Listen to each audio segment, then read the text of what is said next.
All right, ladies and gentlemen, and Councillor O'Malley.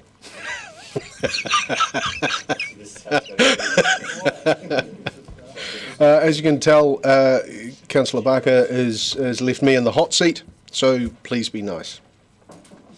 I will open the meeting with a karakia. Whakatō mai te wairua, whakawātia mai te hinangaro, whakarite mai te tēnana, kia ia ai ngā mahi ai. Settle the spirit, clear the mind, prepare the body to achieve what needs to be achieved. Yes. So we have no public forum. Excellent. Apologies. We've received apologies from Councillors Barker, Houlihan, Vandervis and Wiley. So I move that the committee accepts those apologies. Can I have a seconder? Thank you, Councillor Walker. So I will move the motion. All those in favour say aye. Aye. All those against? Carried. Confirmation of agenda. Move that the committee confirms the agenda without addition or alteration. Is there a seconder? Again, Councillor Walker, thank you. And so I'm going to put the motion. All those in favour? Against? Carried. Declarations of interest. Members are reminded of the need to stand aside from decision making when a conflict arose between their role as elected representatives and any private or other external interest they may have. Are there any changes or updates at this time? There being none, if I move that the committee notes the interest register as is and confirms proposed management plan for elected members' interest. Thank you, Councillor Mayhem. All those in favour? Against? Carried. Be out of here in no time. All right, moving on, item number 6. Confirmation of minutes.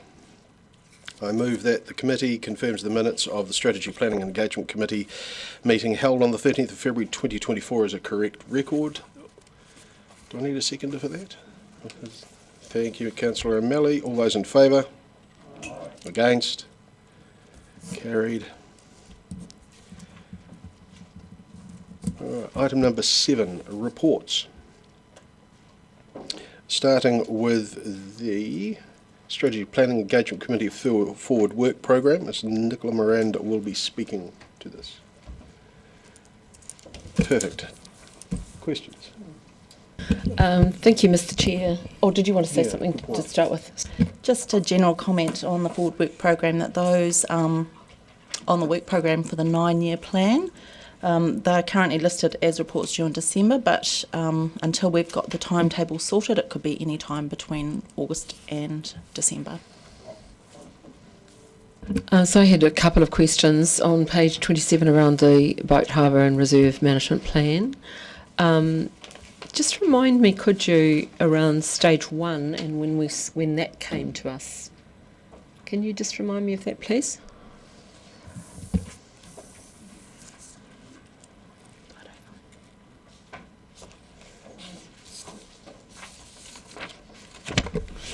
I'm pretty sure it was February.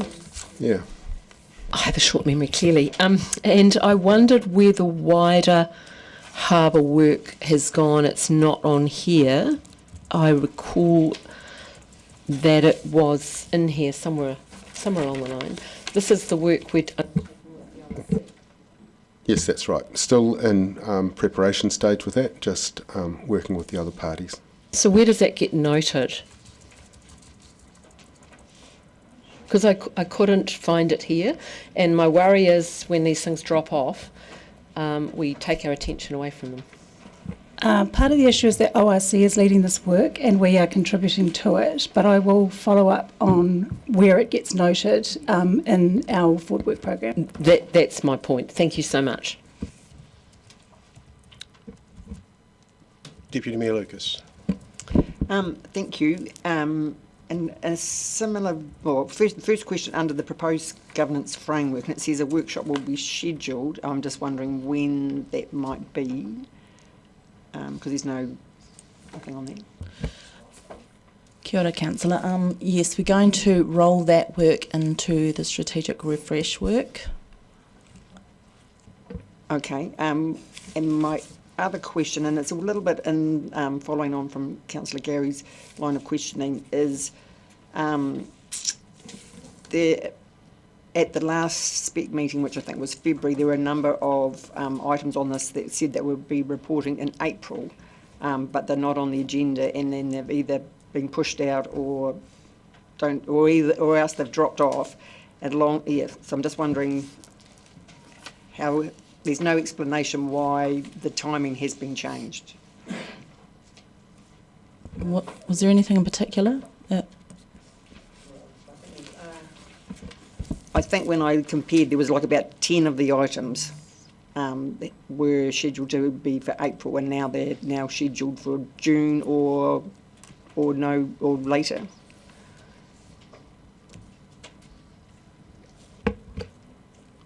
I'll have to refer back to previous forward work programs and get back to you, Councillor. Like one, for example, was heritage, and now that's. And now you did at your opening comments, you did allude to, even though it says report in December, that may be early. But I think that was one of the ones that there was going to be something in April.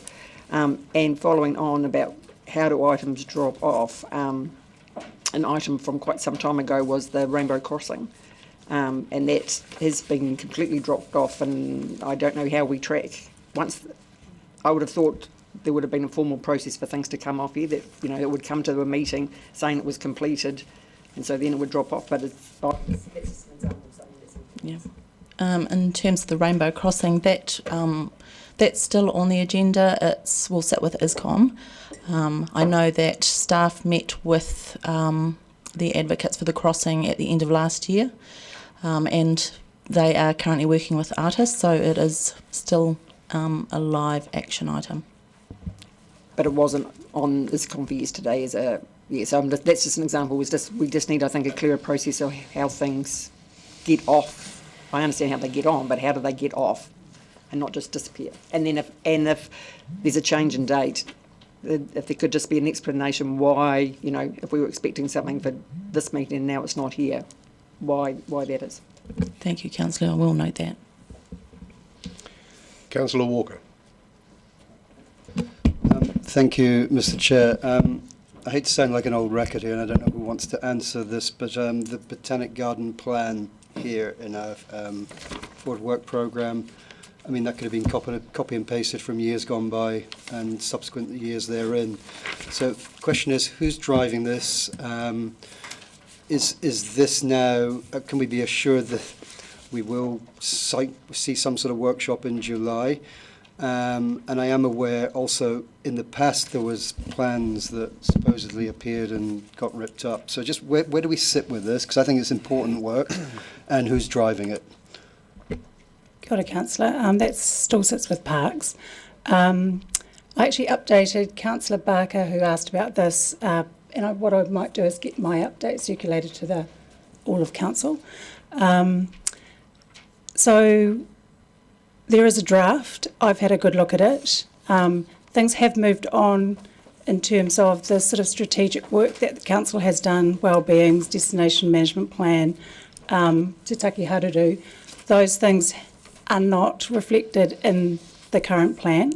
And so we are doing a piece of work, especially with mana whenua, to ensure that kind of new level of strategic vision that we've been working on over the last year or more is also incorporated into the draft plan. And we do have, we are working towards a workshop, a field trip to the Botanic Gardens for councillors, a workshop about the plan at the Botanic Gardens, and then the final report coming to spec in August, I think it is. Thank you. That answer is really useful, and I would appreciate that gets circulated. And just, I think I know the answer to this. I hope I do. In terms of what you've just said, that also gets fed back to the staff at the Botanic Gardens, because I mean, I'll be a little bit careful here. I mean, we're all governors, and we get hit up by members of the community, and I know there's a little bit of unease there has been for a while just about the lack of progress on this. So I'm just I want to be assured that that gets fed back to the management at the BG, and then that goes down the line. I can see a nodding head. Yes, it will. Councillor Gary. Thank you. I wondered if we could have some indication of what's included in variation 3. There's a little bit of detail there, but would that be able to be unpacked for me a little more? I see Ms Johnson here behind me. So for variation 3, it was initiated by council to address minor improvements to the district plan. So essentially things that had been brought to the attention of the city development team. So there's a very wide range of minor things in there. The intent is to have a workshop to go through some of that, and also some of the things that are in the forward work program, so the next variation in June. In variation 3, just at a high level, a range of tweaks. The more significant ones that are potentially in there are looking at health-related definitions, so how we manage health-related activities in the plan and how they're provided for. That's probably a more significant change. We are also looking at the acoustic insulation requirements based on council's resolution on that matter, and that's probably a more significant change as well. Yeah, so right now, today, it's hard to walk you through it beyond that. That's very helpful. And if I could ask another question, just to go back to Mr. Ellis, perhaps, if he knows, just on that wider stakeholder work around the harbour that's being led by the ORC, where is that actually up to? Do we know?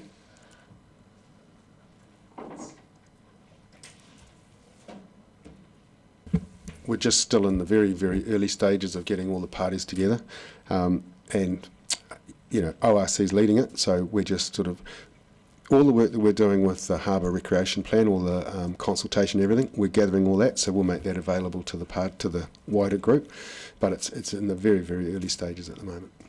And so the mechanism we talked about before about finding a way to put it in here so we can track progress will be put in. That's lovely, thank you. Councillor Walker. Yeah, thank you once again. Just briefly, and now we've got, because Ms Johnson's in the room, and just for my own sake and others, just to confirm that variations to our district plan are something we as a council initiate. They're not a statutory requirement. Is that correct, or am I wrong in that? You formally initiate every change to the plan, whether it's a variation or called variation or plan change. However, some changes are required to be done in certain timeframes as directed through national policy direction. So while you still have to go through the process, there is some mandatory direction around when you need to do plan changes. I have a few questions. City portrait. What is happening with the city portrait at the moment?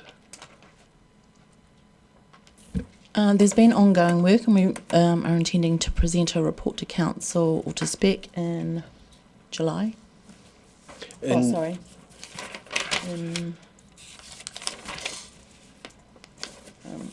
I think June. Yeah.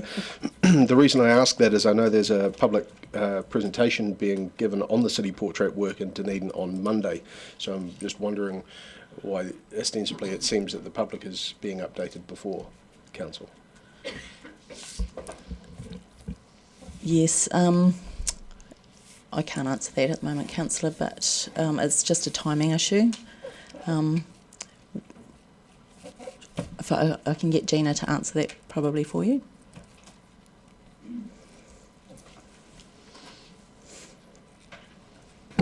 Thank you, councillor. That's an invitation from SCAN, Senior Citizens Senior Climate Action Network. Yes, Senior Climate Action. Sorry. And SCAN is just asking us what is the city portrait, what is donor economics. So it's more of an education piece, and we're just doing a bit of a workshop around what they think about this in terms of sustainability. Okay. thank you. The zero carbon plan, has Business South been invited to be part of the alliance? Can anybody confirm that? And if not, can they be? That was sitting with the Chief Executive. I can check on that, and the only thing to note with that is that there would have to be agreement by the alliance to for them to join the alliance. Mm-hmm. I'm sure an invitation would be quite well received. In regards to the park management plans, Mr. Ellis, does Rotary Park have its own management plan? Does it fall under general parks? Or where does that sit? Thank you, Councillor. It falls under the general. It does. And so the relationship with Rotary is what exactly? They're a stakeholder. They've got a strong history with Rotary Park.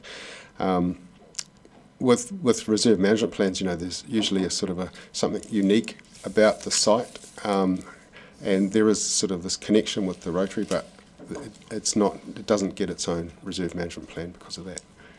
Okay. I also have some here from Councillor Barker in terms of reserve management plans. Any chance of having timelines filled in for the reports and consultation on the reserve management plans, for example, Town Development Vote? Yeah, there was a timeline circulated. It was brought to the spec of June 23 that had the timeline for all the management plans. Okay, I'll check that. So just on that, in my update email to Councillor Barker, it has. I also forwarded that schedule on as well, so we'll get that circulated around everybody. But also from her question, we've included in the forward work program not just when the reports are due, but also the ongoing work in between consultation, because as you know, there are those sort of legal requirements to consult. They can bring it back and then consult again. So all of that has now been put into the forward work program as well. Lovely, and forgive me, I may have missed this one in scanning for people's fingers and hands waving about. The waterfront bridge, have we got any idea where that is? It used to be on the P&E agenda, forward work program, but can't find where it sits at the moment. This sits with ISCOM. I have got an update.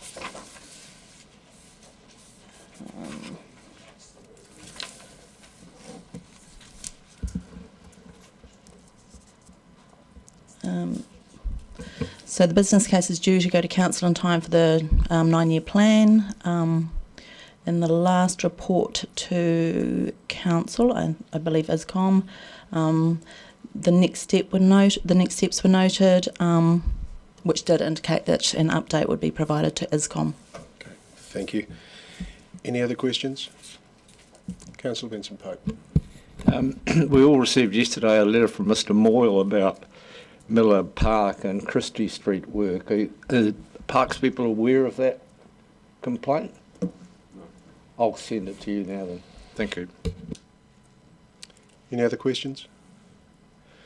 In which case, I move that the committee notes the Strategy Planning and Engagement Committee Forward Work Programme as shown in Attachment A, and also requests activity reports to be included in the next Strategy Planning and Engagement agenda. Do I have a seconder? Thank you, Councillor Laufiso. Would anybody like to speak to it? Mr. Councillor O'Malley. I think that the number of questions that just went through on this particular item indicate the need for activity reports. That's it. Very succinct. Anyone else to speak to it? No, in which case I'll put the motion. All those in favour say aye. Aye. All those against? Carried. Item number 8, the Residents' Opinion Survey. We retain Nicola Miranda and Ms. Gina Ko will be speaking. Lovely. Any prefacing comments?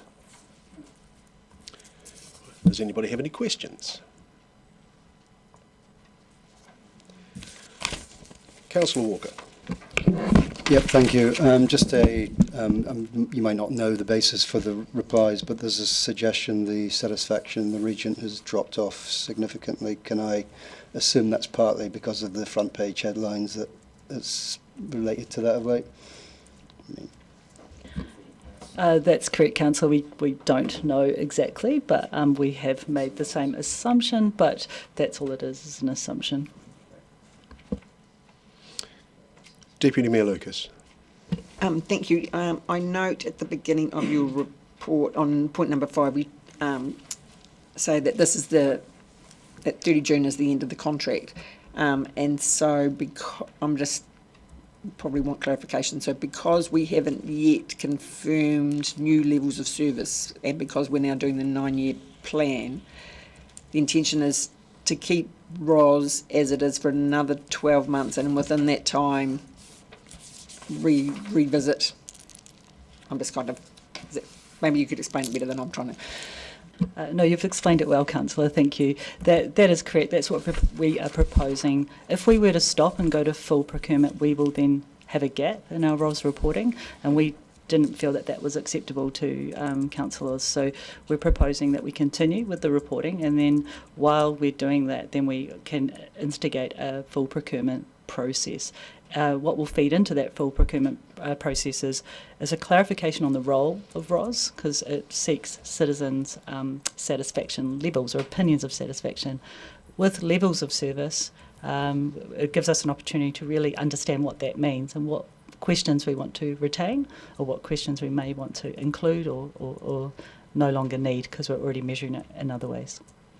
Thank you. And I mean, it's important to look at the key questions we want to retain because we've now got obviously a fantastic historical database of, we can look back over time. So yes, we don't necessarily want to throw out all the questions. There may be more additions and some that are no longer appropriate. So no, thank you for that. Any other questions? In which case, does anybody wish to move? In that case, I will move that the committee notes the residents' opinion survey quarterly results for the period of January to... Were you waving? Oh, second. Thank you kindly, Mr Mayor. Would anybody like to speak to the motion? In which case, with no speakers, I will put the motion. All those in favour say aye. Aye. Those against? Carried. Item number 9. Logan Park Reserve report. And we have Jeanette Vicara, Heath Ellis and Mr John Brinkley to speak to the report.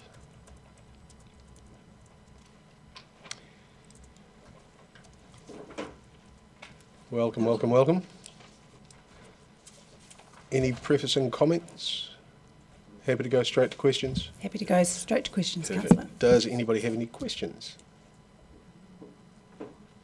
Councillor O'Malley. Just on point 19 on the general key groups included, I noticed that the University Hockey Club, University Football Club and University Rugby Club, all who use fields in that area, are not on that list. And I know that you've got Southern Football, which I assume is Football South, Otago Hockey Association. They represent a much wider group than the clubs that play there. And I certainly know from football, and I declare a past association but not a current association with the University Club, that often as not the Football Association does not protect the rights of the clubs who operate in the areas in which they are spokesperson for the whole sport. So I am deeply concerned about some of the clubs that operate there because while they might have the name university in front of them, they have no resources. And I'm seeing that they're not on this list, so how can we be assured that they are effectively heard? We made contact with as many clubs as possible and we invited them to a whole lot of drop-in sessions. We had basically a month where we tried to, as actively as we could, contact Otago Rugby, the University Rugby Club. We did talk with them, so that's not on the list, but they definitely did. I think what we need to do now as part of the second stage is go back and actually make sure that we door knock them, really. We invited everybody to all these and they just didn't turn up. Thank you. I mean, one of the reasons probably could also be, like, before I came on the council, so it'd be 10 years ago, I was at the previous Logan Park management update, which just stopped. All right, and the complaint at that one was, this is the second time we've been here because the previous one before that just stopped. So I guess my question, and I felt at the time, and I wasn't on the council at the time, that there was a lot being discussed at those meetings, and then after you left the meeting, an outcome that was not agreed upon at the meeting was what came out as the outcome. And I'm happy to say that nobody involved there is sitting here today. But I guess my question about that membership, and I understand what you're saying, it is hard to get some people to turn up, but on the background of that, some people have turned up in the past and found that it had no impact on the outcome. So that's more of a comment than a thing, but I think in terms of a question, how are you going to address that the council has, this is the attempt to do a management plan in this area, and the previous two just stopped without any feedback to the people that were involved. So this one, Logan Park's not a reserve under the Reserves Act, but we're using the Reserves Act process, which we are obliged to engage. And this second round of engagements for 2 months, and we've got a plan now, the draft plan, and we're really keen to see what all the clubs and all the users of Logan Park think of the plan. We did a sports facilities review about a year ago, and we got some really good information about who the various sporting organisations were in the city, and we've got a lot of contacts from that, so we're just going to have to go back and actually one by one meet them, because the drop-in type system just doesn't work. What were the dates of the drop-ins? Your microphone. Thank you. I can't remember off the top of my head, but we had some in the day, some in the evenings. We had some at Logan Park. We had some in the council. We gave our details and said that we could meet any time. We got a few people to the Logan Park. We had the Caledonian in the upstairs room there. And we got some, that's where we met, the various organisations like tennis and so forth, but we just didn't get the others along. I'm just wondering if you didn't do it during the winter, if the winter sports clubs were actually even in action at all. And obviously, because of Logan Park in association with the university, were you conscious of the university holidays and at that time of year? It was, I think the first round was in May of last year. If that didn't catch the winter sports, then that's their fault. Councillor Gary. Thank you for your work on this. I found the background document really interesting. I learnt a lot of history, and the last time I read it as well. This is a very simple request. I note, and I can imagine why you've put Disabled Persons Assembly New Zealand at the bottom, because it isn't one of the sports groups. But having it at the bottom says something. So can I suggest that maybe it's a little further towards the front? I think it says a lot about how important that is to people, and it's a small detail, but just if that's possible. Mr. Mayor. Are you taking a sort of a standardised questionnaire to the various sports clubs that you have interacted with? Yes. So what we do with the statement of proposal, we've got the background to the project, and then there's the questionnaire. So when we meet with the clubs, we start with that, but then we just sit around and have a conversation after that and try and just draw out the issues that relate particularly to their sport or their activity. But that's usually the icebreaker. As we've heard from Councillor O'Malley, well, and as you said, not many have turned up, so not many have presented themselves. But speaking as someone, back in the day, I've played a lot of sport on Logan Park, but I think the organisation I was part of would be pretty hard to locate, being a social rugby club, but we did play consistently every weekend for 4 years, so we did exist, but they are hard to find. So there is a famous saying, if the mountain won't come to Muhammad. So can I suggest that you might have to get out and locate and find these various people, because, back in the day I was a very active user of that park, yet I would never have heard or noticed any form of consultation from DCC or anyone else for that matter. And the report does note about people just turning up to play. right? And so without booking, well, naturally enough, and we were much the same, except that we did play as part of an organised competition that someone did a roster for, and so we got to find out when we were playing and turned up, on the day at the time, and managed to muster a full team every time. So some parts of the system work, and I think the mission is for us to tap into that system, or those systems, because there will be several, I would think, with different sporting groups as opposed to organisations, but they do seem to get themselves there, and the park is very well used. But I think their views and their input to this would be very important. But I'm pleased to see you've got a standardised questionnaire, so at least you can get it to them. Thank you. Yeah, we're also working with Sport Otago as well. So they've got more contacts with the clubs than we do. So. Deputy Mayor Lucas. Thank you. And I had the same concerns as Councillor O'Malley looking at the list. I mean, Athletics Otago was an obvious one that wasn't on the list. Hill City, they've got club rooms there, but they're only a subset of Athletics Otago. And also following on from Mr Mayor's comments is, have you thought about not just those clubs who have their base there, but those who, come and play there, and they're based throughout the city, but they come on a regular basis to... so have you got a mechanism to, approach them as well? Because they, as Mr Mayor said, they've got views, and along with OUSA, the students are very much do the informal, games, maybe in the weekends, later in the day. So just tapping into those. Have you got a process for that? Yes, we have. There was roughly 350, I think, submissions, and quite a lot were from students. So we actually, when we went down there, we stopped people and asked them if they'd had opinions. The students, they reinforced this idea of organised sport, but also being able to play informal games, just kick a ball around, throw a frisbee. People were interested in us reinstating the running track and maybe even creating a sort of a loop with markers on it for each K.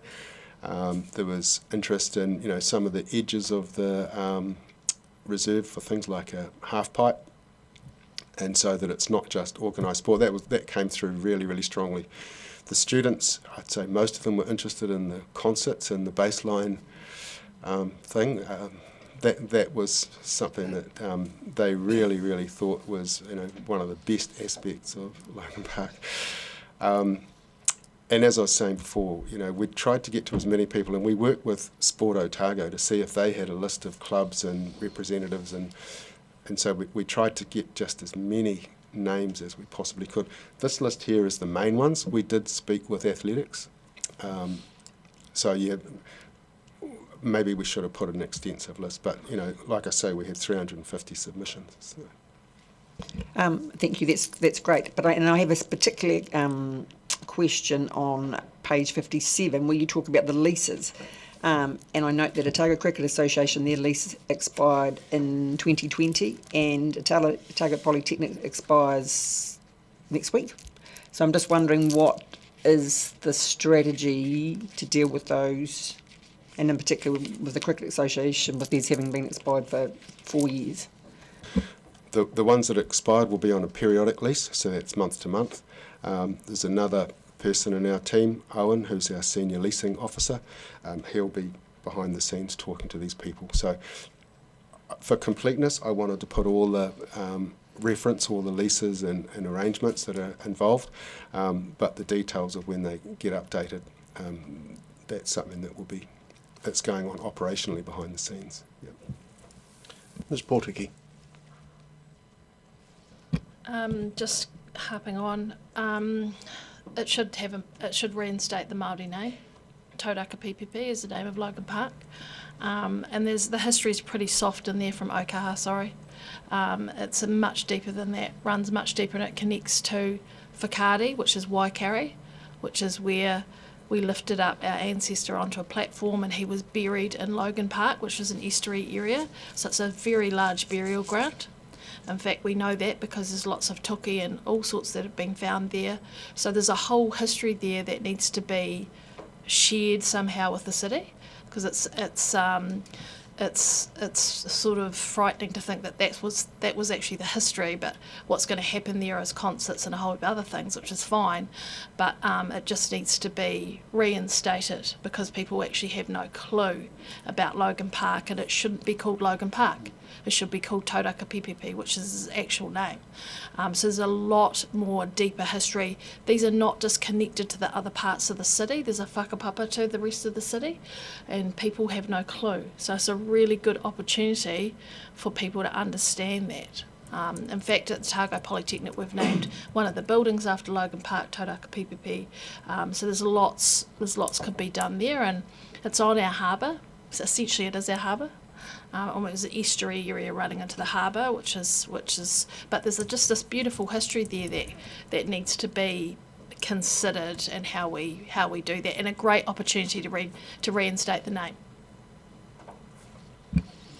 Thank you for that. We'll work with Okaha a bit more to kind of have something a bit more fulsome. Okay. Any other questions? I just have the one, and it sort of follows on a little bit on page 58.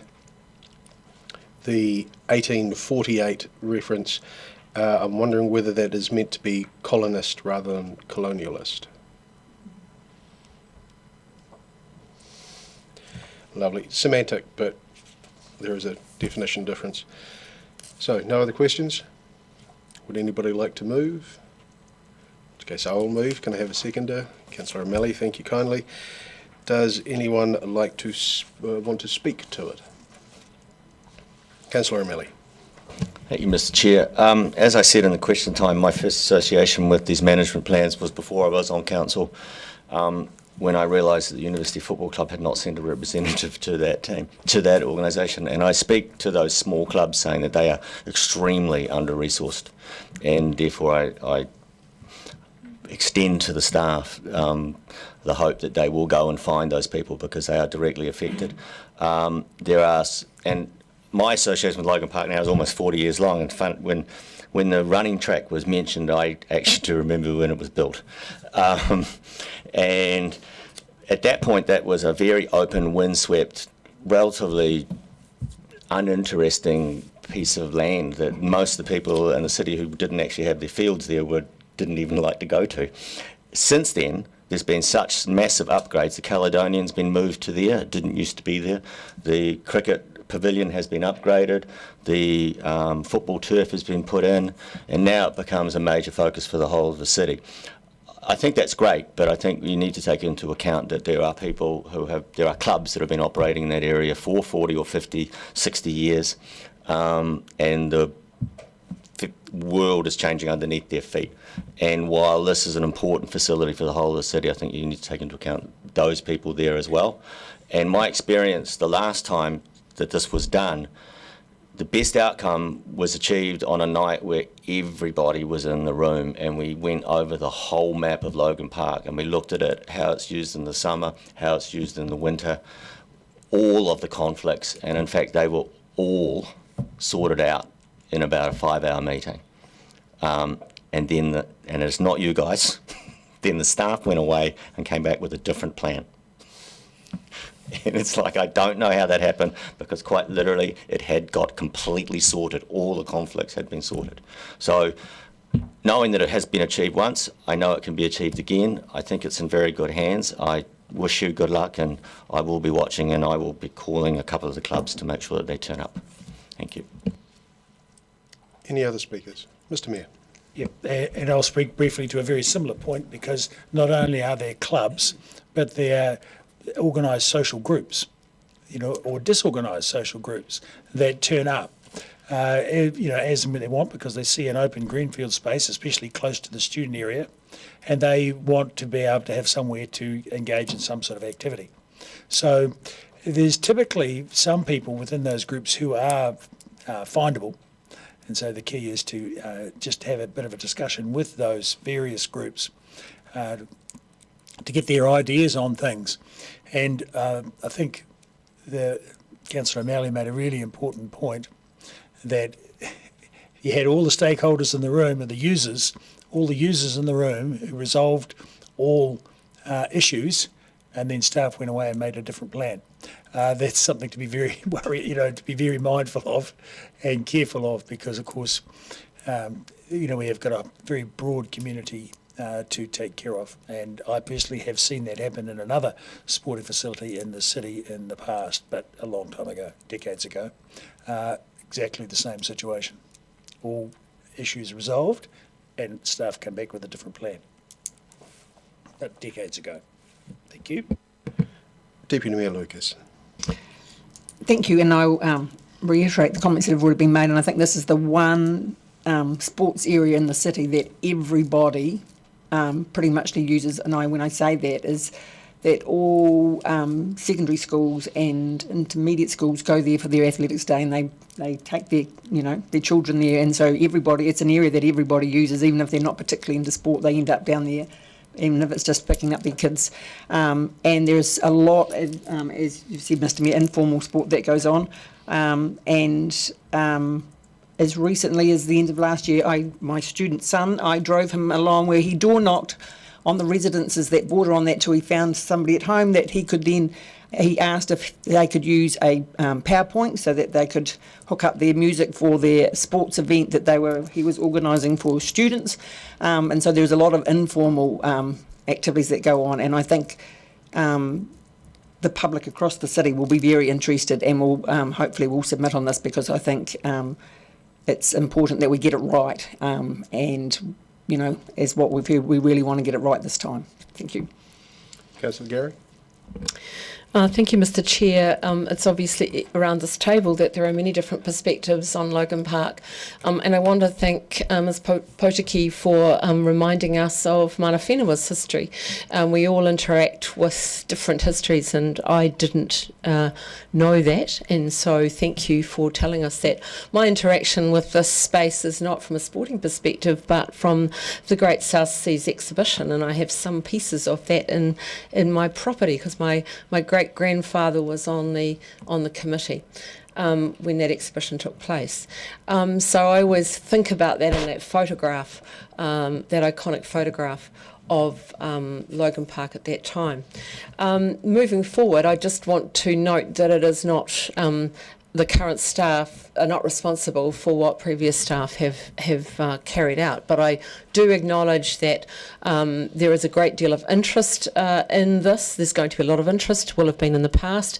I note the effort staff have gone to date to try and find people, and it's challenging. People have got to want to engage, and there's so many other things happening in their lives. I would suggest that it's not always top of mind.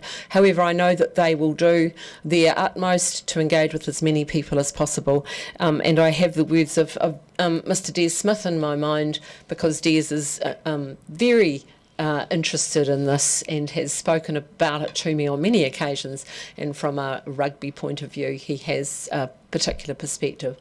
So I wish staff well in this endeavour. It's not easy when you have so many perspectives and so many viewpoints around the table. What we do have a great facility here, and what we want to do is make sure it's efficiently used, well used, and addresses the needs of our wider community. Any other speakers? In which case, in my very brief right of reply, I will just ostensibly echo what everybody has said, that it does need to be a holistic view over the plan, that all participants are included, and I can think of worse ways of spending a day than sitting out there with a chili bin and a comfy chair until everybody has been on the field. So you get to get even those unorganised or disorganised social groups, I think, as Mr Mayor put it. I am reminded, though, of the adage of horses and camels, that a camel is a horse designed by committee. And I would just urge whoever is organising this plan to design a horse rather than a camel. That would be outstanding. So with that, I will put the motion. All those in favour, say aye. Aye. Against? Carried. Are there any items for consideration by the chair? Not this chair, but another chair. No? In which case I will close with a karakia. Kia whakairia te tapu, kia wātea ai te ara, kia turuki whakataha ai, kia turuki whakataha ai. Haumie, huie, taiki e. Restrictions are moved aside so the pathway is clear to return to everyday activities, which I now release you to. Thank you kindly.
Tēnā koutou. E te mana whenua o tēnei rohe, ka mihi aroha nui kia koutou, e ka mana, e ka reo, e ka hauewha.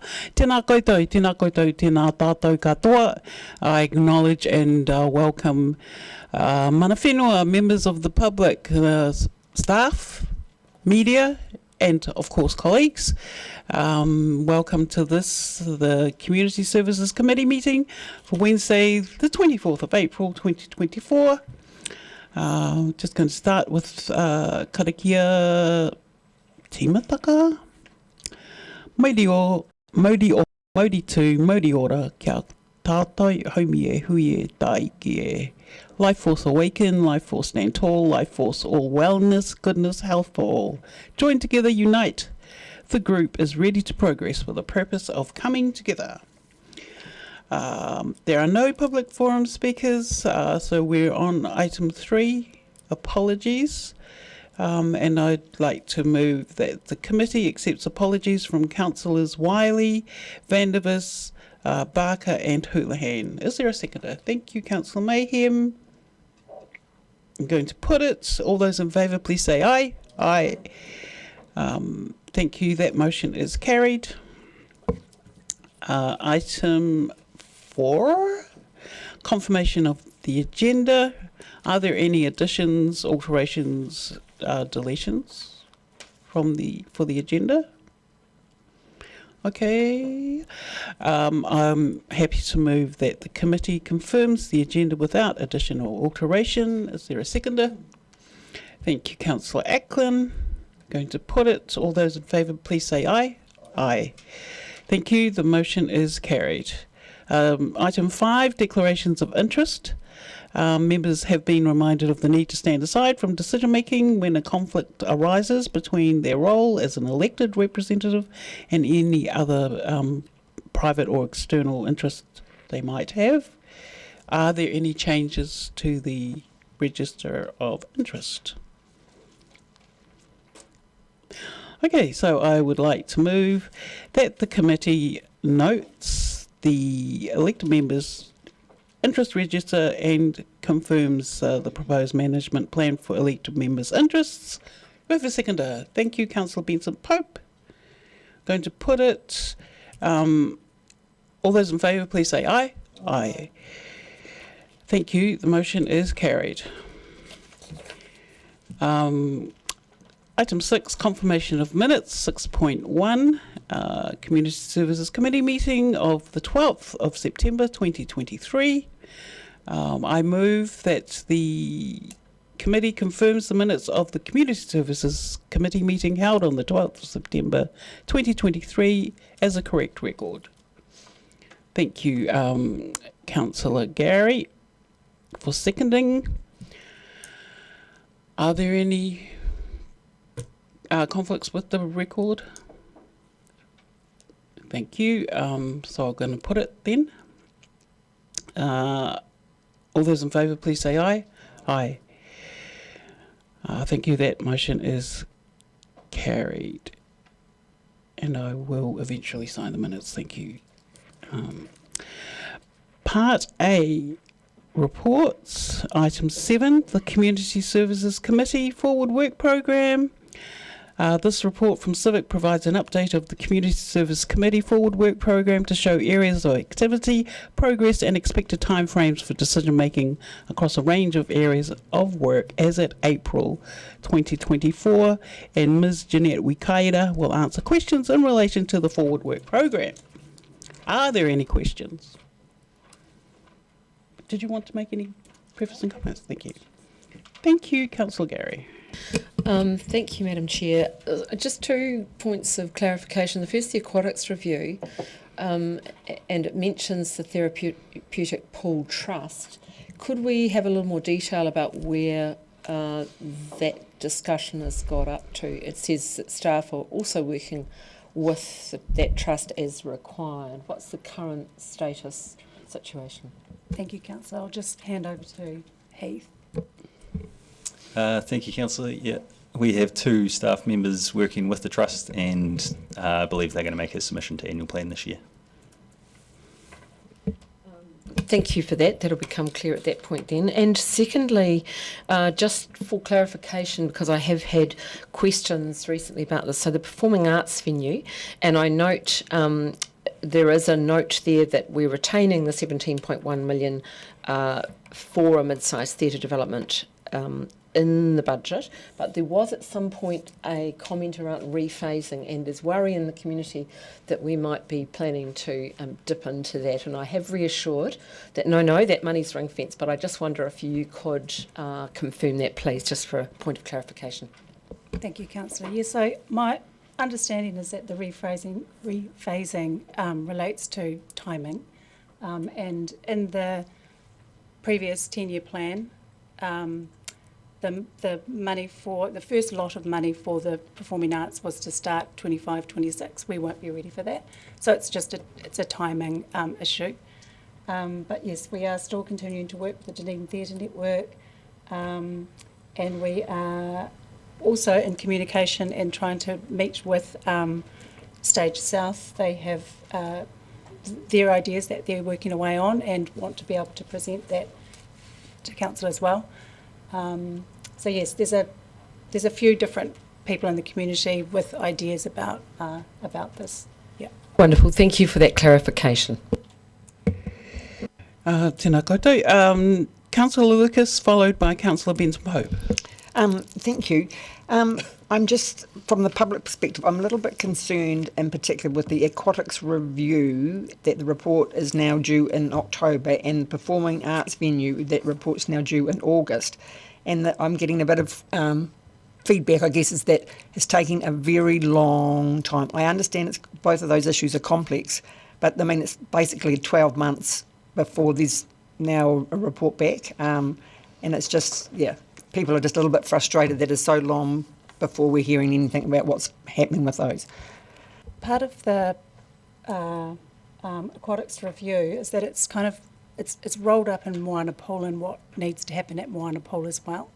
And so we need, there is quite a bit of work going on at Moana Pool, as you know, and we need to understand what that's going to look like and the impact of that work on the community and therefore on their ability to use the pool for swimming, instruction and so on. That then impacts schools and their pools. So there's a number of things to kind of balance and work through, and I'm hoping we'll have a little bit more clarity, but that's what I have to say, and I'll also hand over to Heath if he has anything further to add. And a lot of what's come out of the aquatics review that we've done has just become business as usual for the aquatics team, working with the schools around their space and offering advice and training for their staff and things like that. So that report, well, a lot of that will just be an update on how that's going as far as that goes. Thank you. I mean, I just wanted to air the frustration that 12 months is a very long time, you know, between reports, and it doesn't necessarily reflect well on the council that it takes 12 months. As I say, I understand there is a lot of work to be done, but I'm just wanted to pass that comment. And the other question I have is the very last item, which says minutes of related groups. It says work with the grant subcommittee, Tuitui Otago Settlers Museum Board, and then advisory groups. And it says a report will be presented in August. I'm just not sure what in particular that is referring to and where that's come from, and why just those groups. Is it not? Yeah, I'm perplexed on that item. Yes. So there are some, traditionally, my understanding has been there are some committees whose minutes have come to this committee in the past. Some of those minutes were far too detailed to put into a report, and so there has been some halting of that in the past. Grant subcommittee does report back here, and so that will come back, and they tend to come back, kind of get pulled all together and come back at once, rather than sort of as they happen. And so that's why I think it's all coming in August, post the I mean, they could come in June, but I think the idea was to do the last quarters or the last 2 quarters. I'm not sure when was the last time they were reported, but to do them all at once and then to get into a cycle with it. My understanding. Just a subsequent question to that, Ms. Wikaira. And so is it also linked with the strategic refresh and the role of the advisory groups and their purpose, I would have thought, as well? Yes. Yes, I mean, my understanding is that some of those groups, minutes and reporting to council was stopped while the strategic refresh was underway. And so this is kind of an attempt to put some of it back into the forward work program. And as we get more clarity with the strategic advisory groups and things like that, they can all come back into the forward work program as well. At the moment, the grant subcommittee and Toi 2 are straightforward and can start coming back in terms of their reporting back to this committee.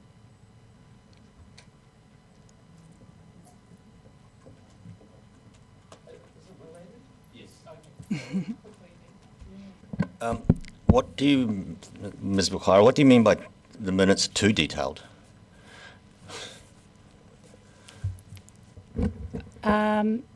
So I think, I can't remember, and bear in mind I wasn't in this position then, but my recollection is that some of the minutes that came to council for particular advisory or committee meetings, I think they were, it could have been like disabilities. I don't want to pick, I'm not sure. If I can add, so very it's detailed. It's Disability Advisory Group, former Refugee Steering Group, Youth Council, which is now under Councillor Ackland's committee.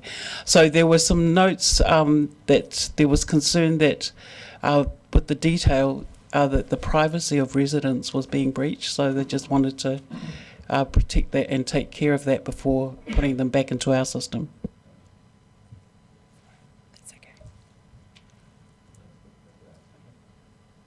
Councillor Benson-Pope, followed by Councillor Gilbert and then Walker. Thank you. Further to the question about the Therapeutic Pool Trust, I'm delighted to hear that the conversation continues with the Trust, and I appreciate some of the difficult history. In respect of the annual plan submission that you refer to, can I assume that that will be based on the preference for a greenfields development on a site yet to be discovered elsewhere? Thank you, Councillor. I'm not entirely sure what they've landed on, what they wanted to submit on. I think they had a few options that they wanted to bring to council.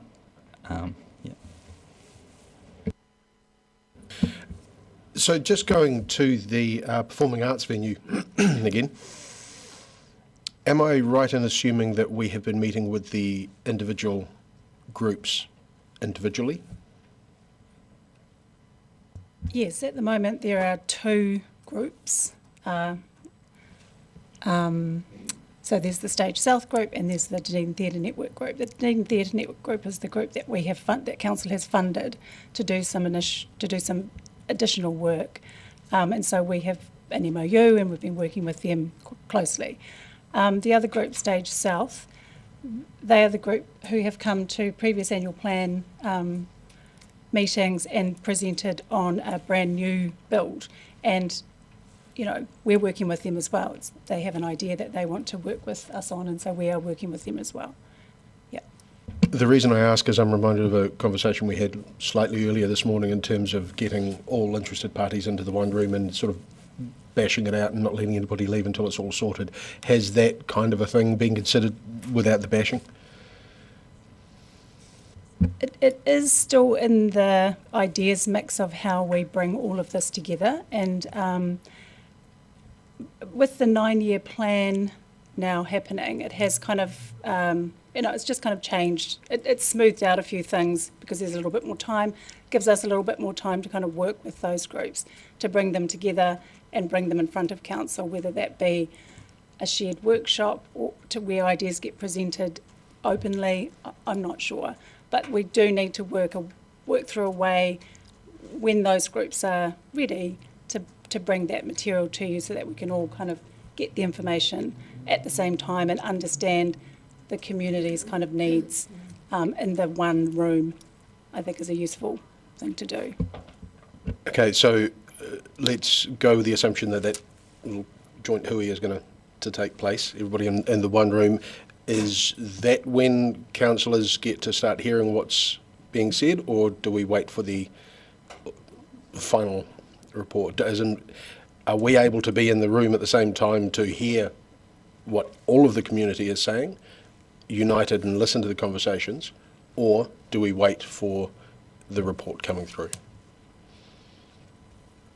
So just to clarify, we're working with two groups. One group is, they are representing their communities, and you will get to hear what those two groups have come up with.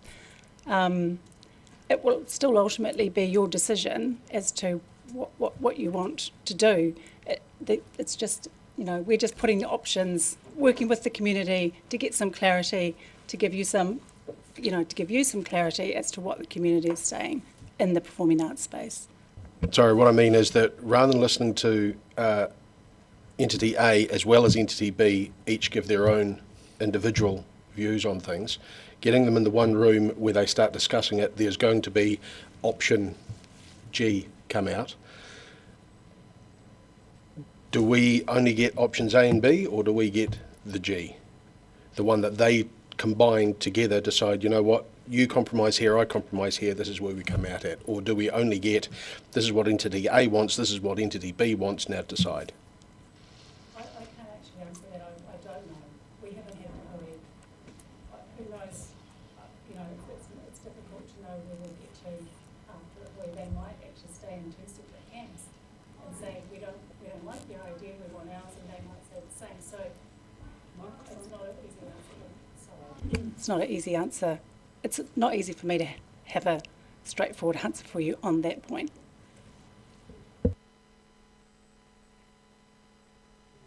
Yeah, thank you. There's no greater oxymoron than asking the artistic community to agree. My question also is around the performing arts venue and goes back to Councillor Gary's initial question about the ring fencing of the 17.1 million. And I'm not trying to trip anybody up here, but I don't think we got an answer to that question specifically, because I don't think we did. And because there is concern out there, and I think we're all aware of it, that that money was specifically for that venue. And so if I was not listening correctly, can we get, that assurance that it's specifically ring-fenced for the development of a new performing arts centre? My understanding is that the 17.1 million is still in the draft it's still in the draft budget, and it can't, because it's part of the 9-year plan. It has stayed there. What will need to change is the timing. So it's ring-fenced for the creation of a new performing arts centre, not to be used for a conglomerate of potential outcomes. So I will ask Carolyn, Carolyn's away, but her acting, to send through exactly the wording around council so that everyone is clear exactly what is in the draft budget. Thank you. Councillor O'Malley?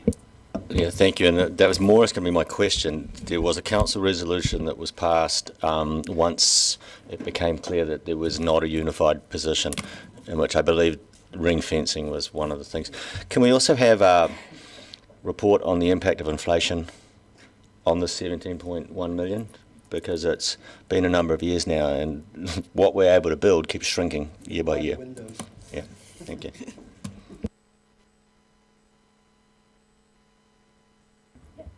Are there any further questions? All right. That being the case, I'm very happy to move that the committee notes the Community Services Committee Forward Work Programme for April 2024. Do I have a seconder? Thank you, Councillor Mayhem. I would just like to briefly record my thanks to the staff and to colleagues for your continued interest. I know that the juggling of our committee meetings and all in the face of the strategic refresh and all the various different moving parts can be frustrating, but just want to record the challenges that the staff are dealing with, and hopefully we will end up in the place we need to. So kia ora to the staff. Are there any other speakers? Okay, I'll put that. All those in favour say aye. Aye. Thank you. The motion is carried.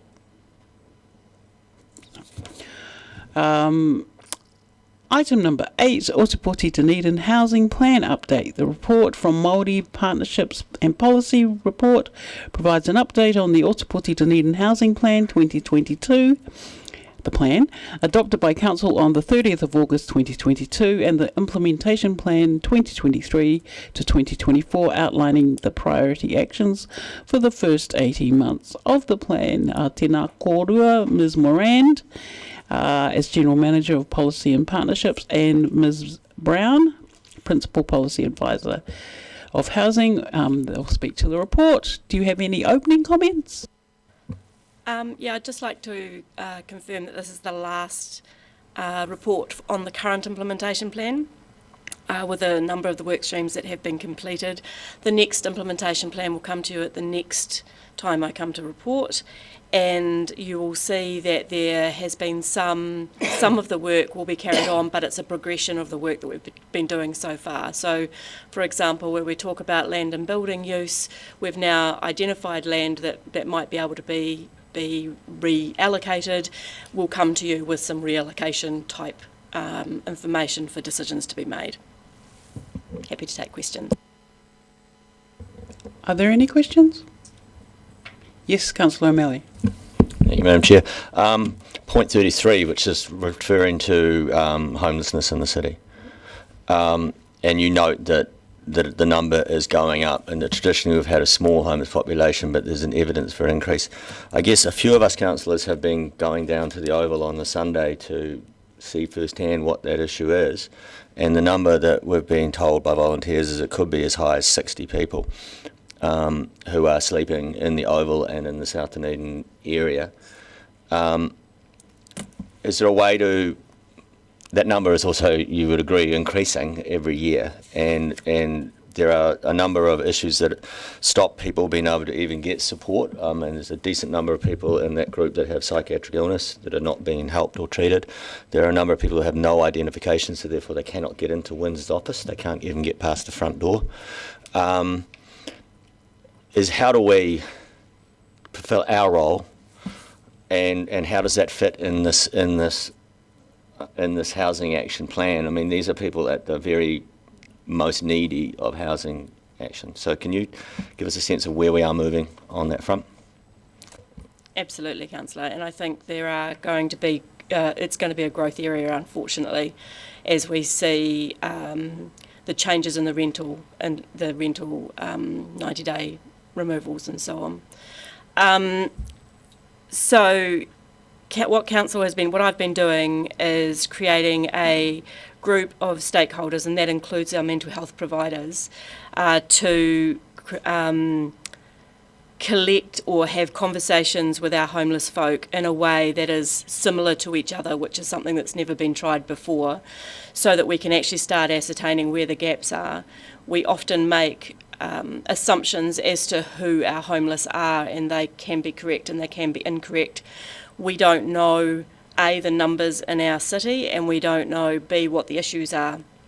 We do know that there are significant worries around a lack of outreach program. There is no outreach program in the Dunedin space, and that is something that will be in the next plan, and in the space of advocating and using the data that we're about to collect. The homelessness group that I have started includes all of the agencies, including health, and it's fair to say that they have been very supportive, right through to NGOs and charities, and the training so that everybody's offering the same sorts of conversations with people happens in June, and then we go live in July with starting to do those conversations.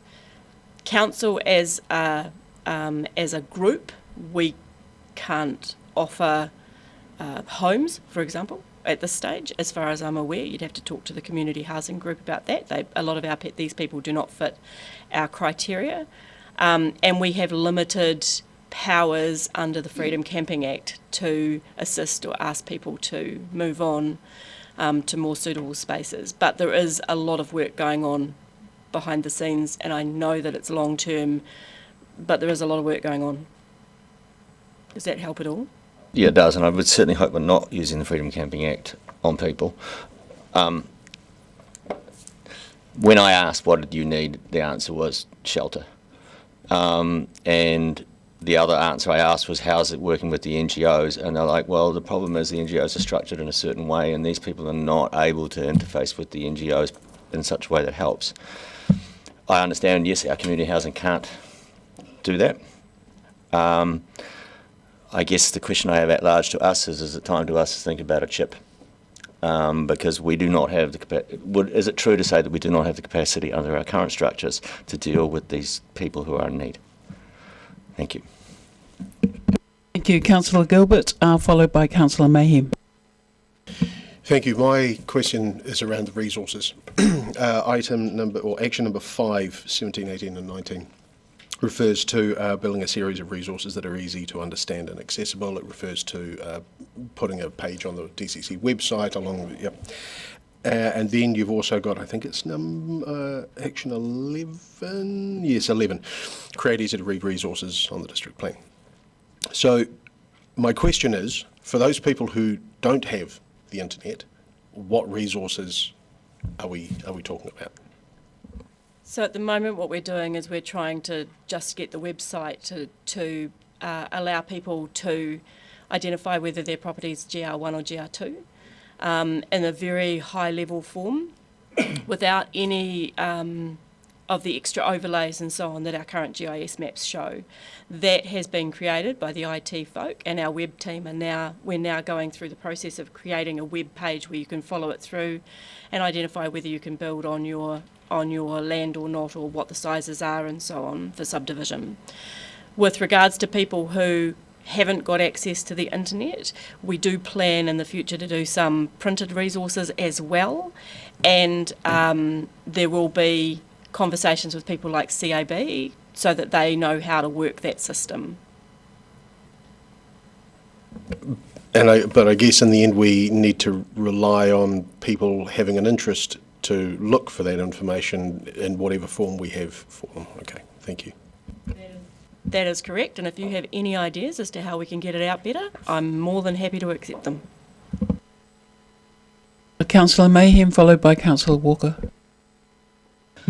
Thank you, and I guess I'm just following on from Mr. O'Malley talking about our homelessness issue and our most vulnerable. So in item 6 under our priorities, I wondered if we could elevate looking after our most vulnerable to the top of the priority work area. I just keep thinking about winter and the impact on sleeping rough, and it's cold enough in my home. I can't imagine what it's like outdoors. I was shocked to learn about MSD actually sending people to the bedding bank and putting this crazy pressure on the bedding bank people. I met with PACT and he was asking, and because there's a lot of these people are on the mental health spectrum, he was asking for shower facilities and things to be made available. And I know that we're opening up the sports area on a Sunday morning, but his suggestion was the gym on the top of the Moray Place car parking building that we own, and I wondered if this is something for the community housing group, because there used to be flats. Was it the YMCA flats? I mean, this is going back a long time, but what's going on with that facility that's ours on the top of the parking building? And I just wondered, that gymnasium that's not in use must have ablution block, and just putting it out there, what if there was more provision for showers? I don't know that first thing on a Sunday morning is when I'm going to want to roll out of bed and have a wash, but it would be lovely to have a wash every day. And yeah, that idea of shelter, something more than a tent. I just don't know what the solution is, but yes, my question is how can we do this better? It's okay. In answer to your first bit, the looking after them, our most vulnerable, that bit is continuing on into next implementation plan. So you can rest assured that it is staying top of mind, and that the work that we are doing is unusual in the motu. It's not being done anywhere else. So this combined approach is something that is different, where we hopefully can start coming up with some good solutions. With regards to the top of the Moray Place building, I would have to take that back to property because I don't have oversight of that. That would be a property question, but I'm happy to go back and get an answer for you. Fantastic, because I'm sure you'll agree that the homeless shelter is really the ambulance at the bottom of the cliff. We need to realise so many people are one bill payment away from homelessness. And would it be true to say too that the figure Jim bandied about 60, but if you read the following items, 34, 35, which one is it here? Woman over the age of 55, 36. I think that in a previous meeting it was suggested the actual figure of people who are couch surfing, staying with whānau in a caravan down the backyard is more like 2,000, 2,500 here in Dunedin. So the housing and urban development have identified that homeless is somebody who is living in transitional emergency, has no shelter, couch surfing, or living in an uninhabitable home. And at last census in the city, we had 3,207.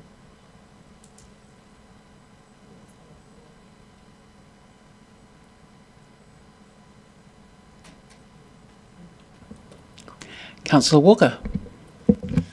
Yep, thank you, Madam Chair, and thank you for this paper. It's fantastic, and the actions are very clear, laid out, and a joy to read this. I just have a question related, and I think somebody else raised it, perhaps Councillor Gilbert, around the Action 10, the creation of the online resource. How far away is that if it doesn't exist already? And presumably when it lands, it will be. Will there be Arabic on that particular page? And it goes back to your point.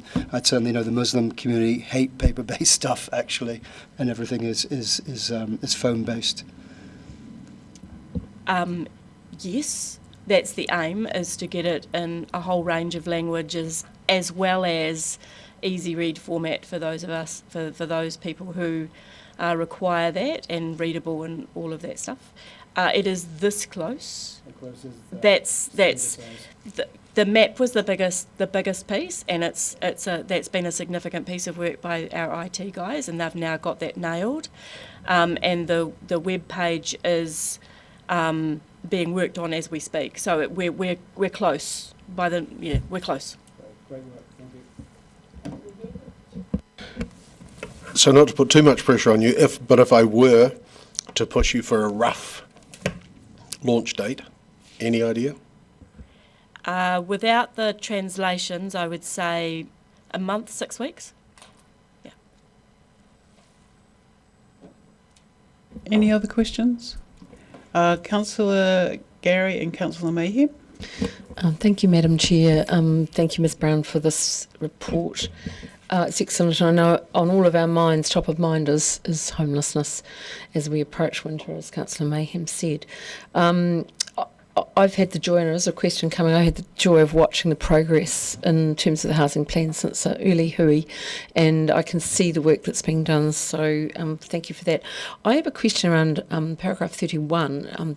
There's an interesting application in there, and it says that the outcome is still pending. Do you have a time frame on that at all?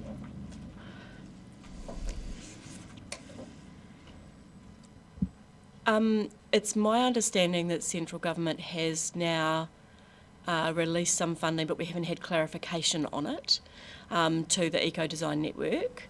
That is sitting with that network, so I don't have any more than that, but I understand that funding has been released, but also the changes to the CCCF, the finance ones, may offer some opportunity for us in the future to go back and offer. I mean, in the past, so for those of you who didn't know, in the past, council used to do loans based on your rates. You used to be able to pay a higher rate so that you could get added insulation, and it was, but under the loan shark laws, that was a unexpected consequence that got stopped.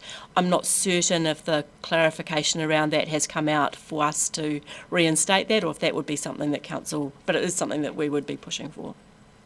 And excellent work by the Eco Design Advocate. Thank you.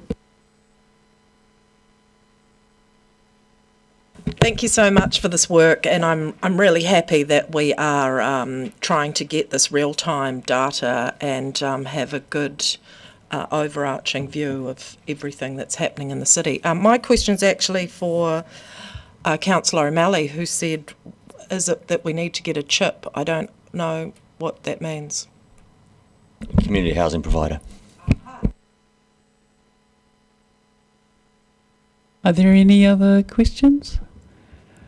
I've just got a couple, and following up on Councillor O'Malley and Councillor Mayhem's questions in particular in the detail, and I've asked you those questions as we've met, but I just want to put it on public record.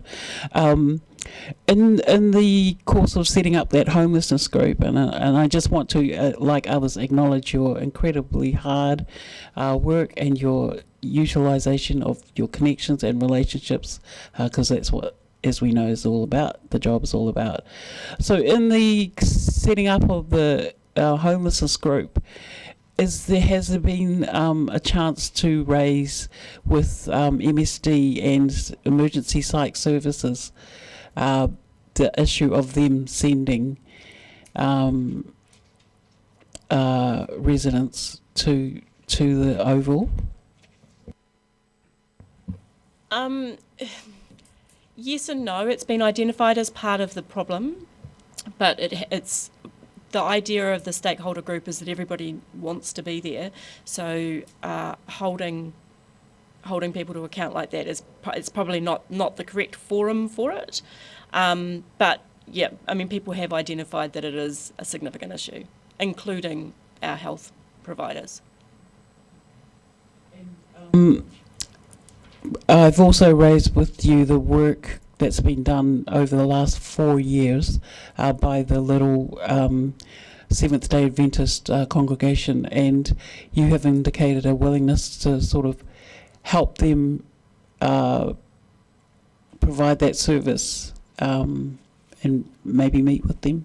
Yeah, absolutely. I've met with a couple of them already, and there are, you know, I've met groups like, or I've reached out to groups like Orange Sky. I don't know if any of you know what Orange Sky is. Orange Sky isn't here in Dunedin, but it's a mobile shower and washing facilities, clothes washing facilities van. They have them in other cities in the country, most recently in Christchurch. So we've reached out to them, and they're a little bit overwhelmed at the moment, but yeah, we're on their radar. Chance for any more questions? Okay, no. In the absence of further questions, I move that the committee notes the contents of this update on the Ōtepoti Dunedin Housing Plan 2022 and its Implementation Plan 2023-2024. Is there a seconder? Thank you, Councillor Mayhem. And in speaking to this motion, again, I'd just like to record my thanks to the staff, in particular Ms. Brown, for holding such a complex and heartbreaking kaupapa. So kia ora, Ms. Brown. Are there any other speakers? Thank you, Madam Chair. I also want to thank Ms. Brown as well for this report and all the work that's been going on. The issue, though, that I think we're facing now is that through changes in society and willingness to look after those who are the most vulnerable in society, or let's actually just say the lack of willingness to look after those who are most vulnerable in society, we have an emerging issue that was not around 20 years ago. I remember going to the United States in 1990, which is now almost 30 years ago, and being struck with seeing my first homeless people. Well, you don't have to go to the US anymore to see that. I would have to say I have not been really doing much in this area. I've only had really one morning down at the Oval on a Sunday, but it was eye-opening to me. And I think it's fair to say that those people who are using the Oval area, they need to be in that area somewhere. They're not ending up there by accident. It is an area on the edge of the centre of the city that gives you an opportunity to hide during the night, to get the shelter you need, and then remove your shelter during the day so it's not seen by the general public. People are camping all the way around the Oval at night. And to the extent to show that they're actually good citizens is the fact that you actually don't even spot them, because they're actually then taking their tents down, putting everything away and getting on with whatever they can on in their day. But these people need genuine help. And it is more a central government issue. But it really doesn't matter whether the colour of the government is red or blue. Red is just meant with a concerning face and blue is met with a non-concerning face. But in the end, these groups have been left alone for decades. That is creating a vacuum. The question is, do we step into it? I am at one level reluctant, because I don't think that councils, what's been happening over the years is the central government's been abandoning its role and moving it over to councils, and in some respects I think we need to resist filling in a gap that they're not filling in. But we also have a moral imperative.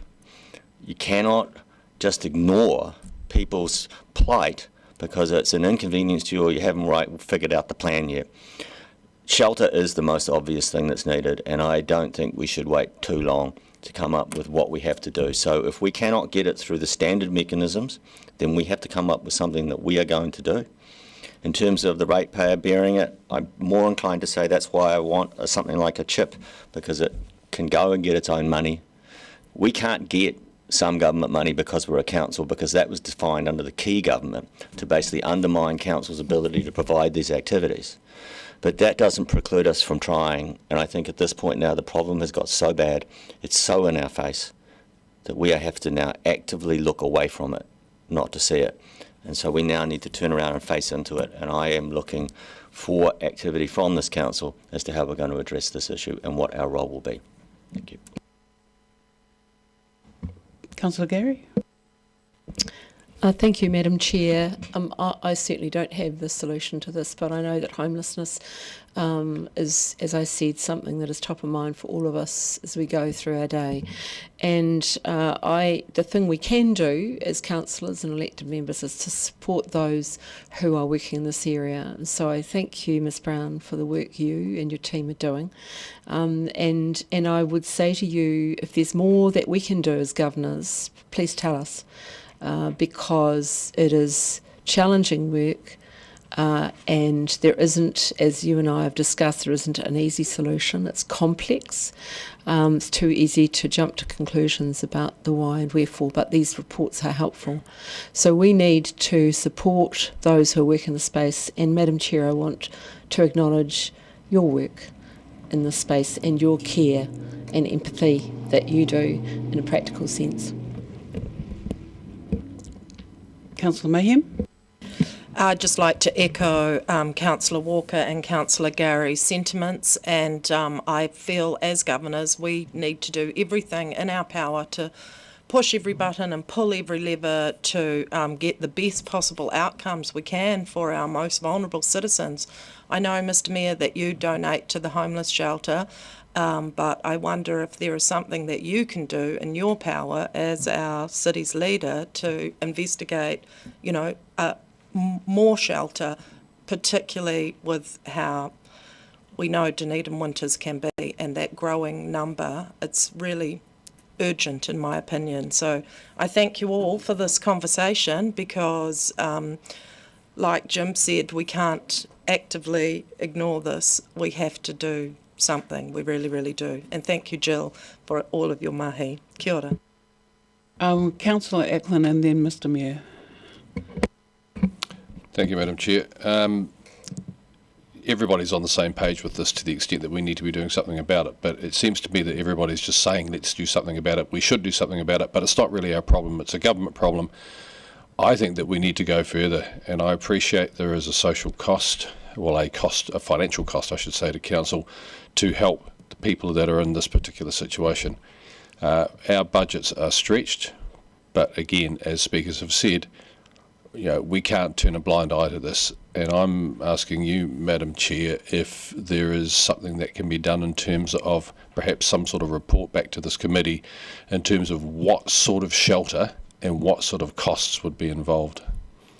Because otherwise all we're going to do is just keep talking about it. I think some sort of action needs to be taken, and maybe Mr Mayor has some comments in that regard, I don't know. But that's my view on it. Don't just talk about it, we need to do something. In response to Councillor Mayhem and Councillor Ackland, I do have a plan. I have discussed this problem extensively, and I did discuss this problem some months ago with a person who's confronted with a far greater problem than we have, and that triggered me into a solution. So I have been working on an action solution, and I don't want to talk about it.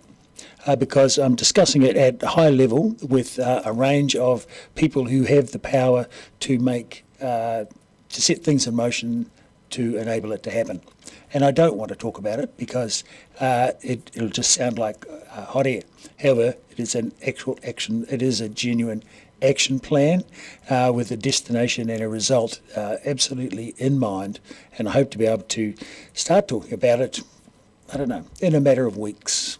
But we'll see about that. I have meetings scheduled over coming weeks, significant meetings, and I've already had several meetings about it, and we'll see if I can bring it to fruition. Are there any other speakers to the motion?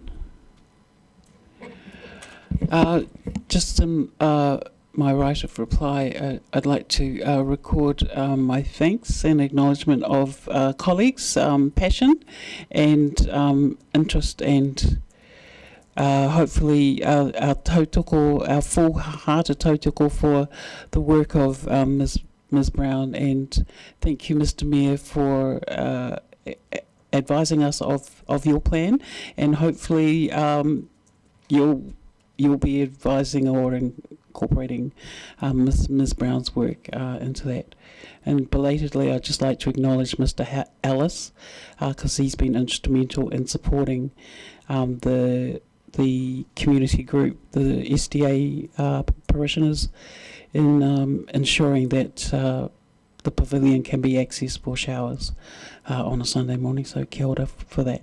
And it was really important for us to keep that low key and just,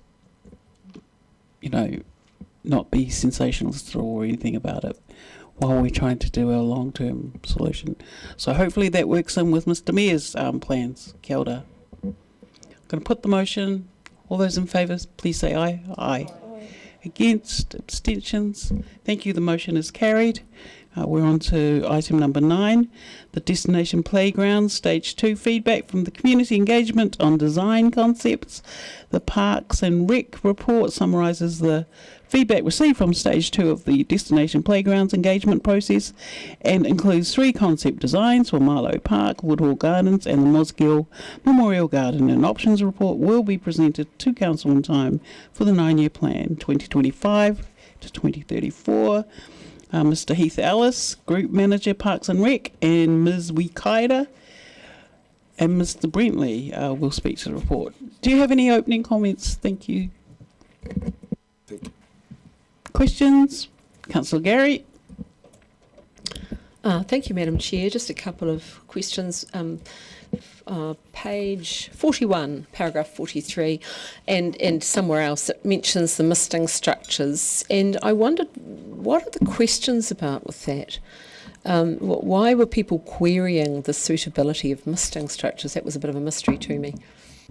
They couldn't really understand what the play element of it was.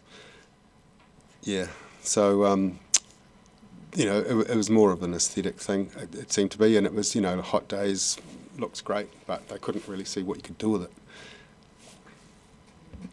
Thank you for that. And the toilet upgrades, I note paragraph 48 are not covered in the playground budget, and yet they seem to be quite a focus. Where do they fit in the toilet matrix, and are they in the toilet matrix? They will be in the toilet matrix, I just don't know where at that point, yeah. Thank you. Councillor Lucas, followed by Councillor O'Malley. Thank you. I've got several questions. The first one is, I'm just wondering where the working budget limit of $2 million for each, of $200,000 for each playground, because the original motion was about exploring a range of investment. Sorry, I'm reading this because colleagues have passed on questions to me. I'm just making sure I'm getting their wording to incorporate with my own. Was to explore a range of investment and site options firstly. So I'm just a bit surprised, where did these figures come from? When we were originally looking at destination playgrounds, it came from the last 10-year plan. So there was a whole lot of submissions about wanting to have a Margaret Mayhew. And we were asked whether it would be more suitable to build a brand new Margaret Mayhew style playground somewhere in the city, or upgrade the 3 existing. So the resolution came back to upgrade the 3 existing, and the $2 million came as at the time it seemed like a suitable budget to be able to sort of upgrade those existing playgrounds to a really nice standard, and the $200,000 was 10% of that capital cost for fees. So that's the staff recommendation. It wasn't something that I don't remember it being, well, I mean, I wasn't here for the last LTP, but I don't remember it actually being specifically in the LTP as 6.6 million, or... I don't think it's actually properly been in the LTP yet, because we've had to go through all these options reports. So we've just, as a sort of an internal figure, I assume $2 million for the upgrade for each one. Okay, thank you. And I just wonder, there's no mention in here about whether the ability for people to bequest money or donate. I mean, like at Memorial Park Playground, and you refer to the pavers where people donated money by way of the pavers, and that helped to fund the playground. So there's no mention of the ability for the public, or whether it be Rotary Lions, or because I know that they've had an involvement in the past, especially with the Dinosaur Park. So there's nothing mentioned about that in here. No, there's not. Our focus has been on finding out what the community would like to see with these playgrounds, and we've got a fairly strong direction being given to us there. And no, we hadn't explored external funding options yet. And my last question is, in terms, I guess, with an economic development hat on, is that at the time that we go to construction, whatever, will local businesses be available to, considered for constructing this? Yes, it'll be a open tender process, so locals will have the opportunity to put their hat in. Tēnā kōrua. Councillor O'Malley, followed by Councillor Walker. Madam Chair, I managed to close my agenda on myself, but I'll just do it without it. On point 38, which it's talking about Woodall Gardens and the strong community feedback not to remove the paddling pool. And then I noticed there's a table a bit further down for equipment that's been requested, and the paddling pool's not in that. I mean, obviously, not removing it means not adding it, but not having it on that list might mean you miss it. I was wondering if you want to just make sure it's sitting in there. And can you also, before you answer me that, what was the extent of the community feedback, don't remove the paddling pool, and is that influencing the design that the paddling pool will not be removed? You're right in that that table shows additional things that people required. The paddling pool in the submissions, it was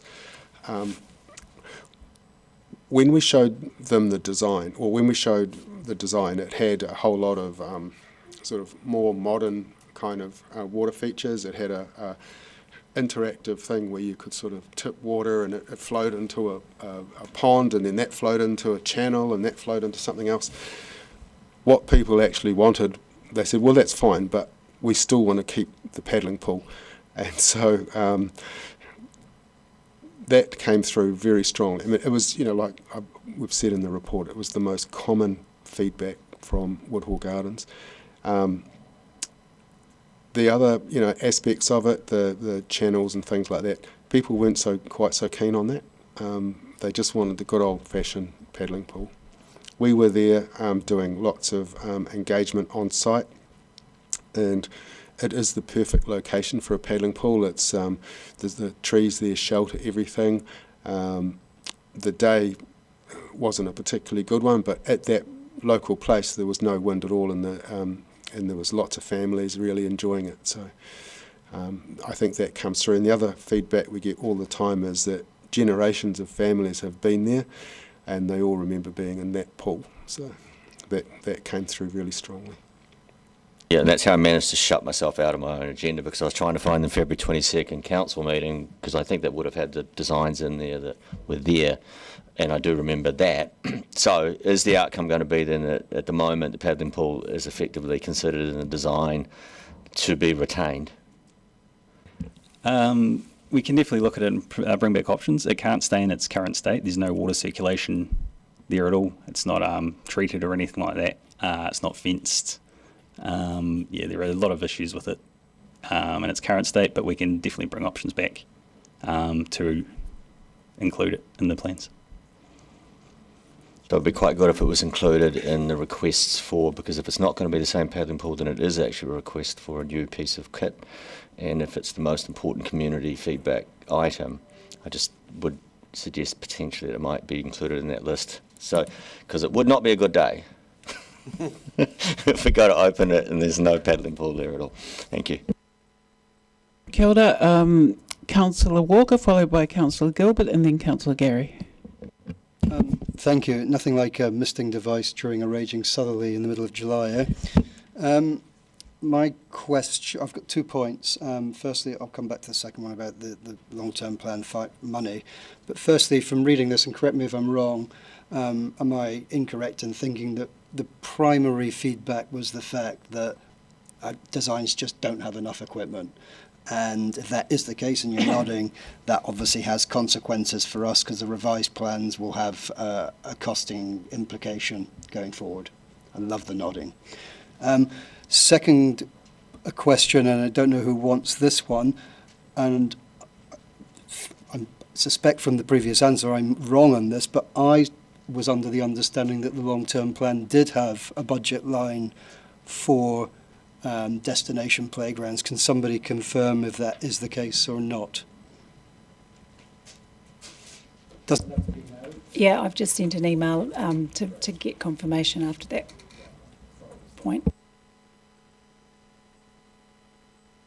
Thank you. Going back to Councillor Lucas' question regarding the tendering process and the companies that are going to be used, I'm curious, and this may not be a question for you gentlemen specifically, but a broader question in terms of, is there a weighting that is added to using local companies rather than outsourcing? The reason this comes up is A, it seems to me to be fairly obvious to support local, but B, your comment before about it's the perfect place for a pool. Now, as I understand it, the design company were not from here. So it seems like something that an out-of-towner is going by design as opposed to local knowledge may have brought that up. So if that's the case, using an out-of-towner, it would be quite nice to use local as well. They may have a bit more of an insight as well. But my original question is there a weighting? I can answer that. There is a weighting, and procuring, as part of our procurement processes, there is a weighting towards local in the matrix. Can you clarify roughly how that weighting works? I can't, but I have been on the procurement panels before, and across a number of different priority areas, local is one of the weightings that we look at when we are procuring work.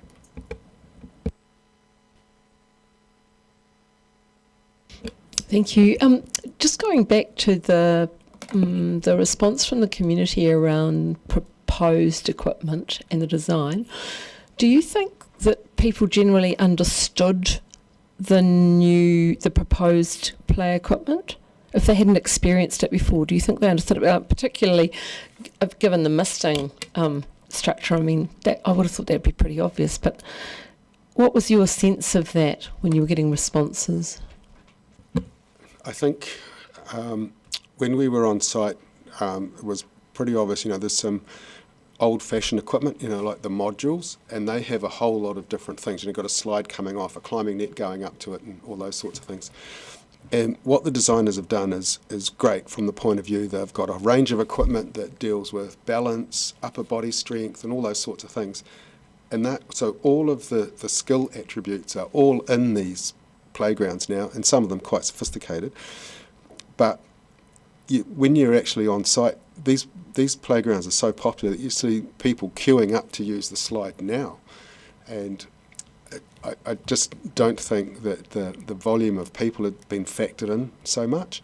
And when we were talking, there was a submission from a young man at a school who'd got his entire school to sign a petition because he looked at the Mosgiel one and said, there's actually less things in here, and I don't necessarily want anything fancy, but please keep the module and give us a whole lot more of the basic stuff like swings and slides and climbing nets.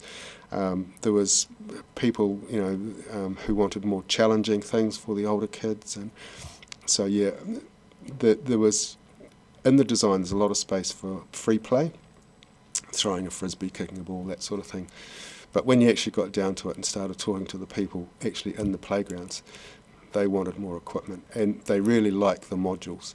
The modules are sort of, in the playground world, it's sort of old hat, but the kids really, really like them.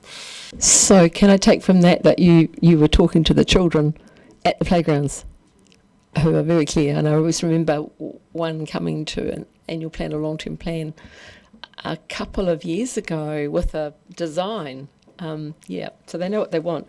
My second question, how will you capture presumably you go back to the toilet matrix and have a look and see where they fit, but how do you capture something like the request for more mobility parking? How will that be captured? You've got your list of play equipment, but that's obviously an important aspect as well. Yeah, that's a conversation that we'll have to be having with Transport. Yeah. Thank you. Councillor O'Malley, followed by Councillor Lucas.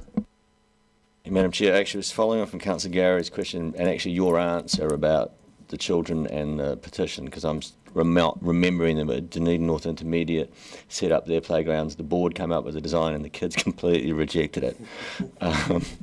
And so my question is, it sounds like you are, but to what extent are the users, the children, being involved in the design? To date, we've got really good feedback from them. We hadn't really thought, this is a noting report, and then, we'll be doing another report. And what we could factor into it is to go back to the submissions, or go back to the people that submitted, and maybe have a sort of a focus group around that. So that's something we could possibly do. Would you even go so far as to say, okay, let's say Memorial Park, and then you go, okay, these are the primary schools in Mosgiel, this is the intermediate schools, this is where the high school is, this is where we are, and then can you give your feedback as users? Yeah, as part of most of our other playground upgrades, we have been going to the local schools in the area, so that's something that we're already doing anyway, so that would be. I'm effectively going to answer the question from earlier about what's in the LGP. So it's when you add in renewals and new capital, it's approximately $1 million a year going forward from next year onwards. I'm just thinking in the most recent playground upgrade, maybe Green Island, I'm thinking, playground somewhere out there. Do we know roughly how much that cost and the work that, I'm just trying to think, what are we looking at? Because I know costs are increasing. Well, the most recent ones that I'm aware of are the likes of Bathgate. So that was an upgrade. And you're talking sort of, for we turned that from a pretty much local playground into a community one at 300,000, something like that. But that's just a community, or local to a community playground. Destination playgrounds, the likes of Marlow, significantly bigger. Thank you. Sorry, one that dropped off my mind. I know we spoke a while ago, and I posed it to you, some informational requests that I'd received from, as it happens, my godchildren, but that's irrelevant, about a graffiti wall, including ostensibly making that parkour structure a graffiti wall, and certainly Rick from Task Force Green was quite happy with that idea as well. Has there been any further thought on the incorporation of graffiti walls? Not specifically, the only one is that parkour area proposed for Marlow, and that, coming back to people wanting more challenging equipment for older kids, that was quite strongly favoured, so that's still in there. But that would be the only one, really. But one is still in the mix somewhere. Lovely, thank you. Are there any further questions? Thank you so much. We have before us a motion that the committee notes Destination Playground Stage 2 feedback from community engagement on design concepts reporter. Is there a mover? Thank you, Councillor O'Malley. Seconder. Thank you, Councillor Mayhem. You would speak to your motion? Briefly, thanks, Madam Chair. I just think that this is we're moving forward on this. My general feeling towards amenity spends is that they're probably the best return spends you can get in a city. They have both straight out community and wellbeing outcomes straight away, but they also actually are very big economic drivers, because when you're trying to recruit somebody to a city for a new job or bring a company in, the livability of the city becomes a component part of whether or not it's working. So I thank the team for getting where they are, and I just can't wait for the day we cut for a few ribbons. Councillor Walker? Yep, second that. I guess for me, reading this paper, it reminded me of the importance of getting community feedback, particularly feedback from people who use certain facilities. And I think I've mentioned here before the woeful decision in the past down in my area, Port Chalmers, where they built a skate park, and the one group of people they didn't consult about the skate park was, go figure, the skateboarders themselves. So that place now remains a dark, dank, unused area. The feedback, I think, was decisive. It was clear that there was a desire for more play equipment. And surprisingly for me, a lot of the traditional stuff, actually, the stuff that I thought had died as the decades passed me by. So go figure, right? Some of those old things still prevail, like some of us around this table. And also the desire for more challenging equipment, which I think is encouraging for me, actually, in a period of the world in which we do cotton wool our kids. So I think their desire to climb high and be adventurous, that came through. But what I guess in closing, what I would ask is, if we do end up with playgrounds with more suitable equipment and we cut the ribbons, that the ODT is way more positive than they were this morning, where they put quite an effort, I think, into turning a very good news story related to play equipment into a bad news story. Thank you. Thank you, Madam Chair. And I think one of the really exciting things about these proposals is the accessibility and inclusivity for children with disabilities, and that is great to see as we plan new playgrounds. And I I picked up from the feedback around the sentimentality around pieces of play equipment and place, and that speaks to people's connection with place. So that was good to see as well. I do wonder if some of the folk who fed back understood the use of the different kinds of play equipment. I was sort of surprised at the uncertainty around the mist equipment. But great to get the feedback, and particularly from the youngsters who'll be using it, and also great to see the variety of play equipment for different age groups. The parkour was clearly a winner in that regard. So this is progress. Thanks to the staff for their work in this area. There's some things to consider, some things to revise, but we have got progress on this project. Yes, it's good to see this work advancing, and the 3 destination playgrounds that we've got here are very important parts of our community, and especially the one at Marlow Park. It is very well used, and because it's easy to drive up above it when you're going to have a look out over the beach or play sports in the playgrounds next to it. It's a very natural playing area that's very visible, both to the population at large as well as visitors to the city. So it's great to have that in a pretty accessible location, and it's good to see that the key elements of that park, the dinosaur especially, will be retained, but a whole lot of new things added. I do have a slight fear that the parkour area might cause problems with injuries, but kids will get, kids need to face those things in their play, so it'll work out as it does. But people need to be aware that parents need to be careful about who they let go at that. I think one of the things I have noticed, especially with the area at Bathgate Park, it is very well used from an area that was not used previously. I drive past there regularly. And so the new equipment and just the freshening up of those playgrounds show that there was a great latent demand on the part of children throughout the city to use that kind of gear and have it in close proximity to where they live. So it's great to have these 3 areas being done. Councillor Mayhem. Thank you, everyone, for your comments. And as a mother of an 8-year-old in the school holidays, the #1 destination is Dinosaur Park. We don't call it Marlow Park at all.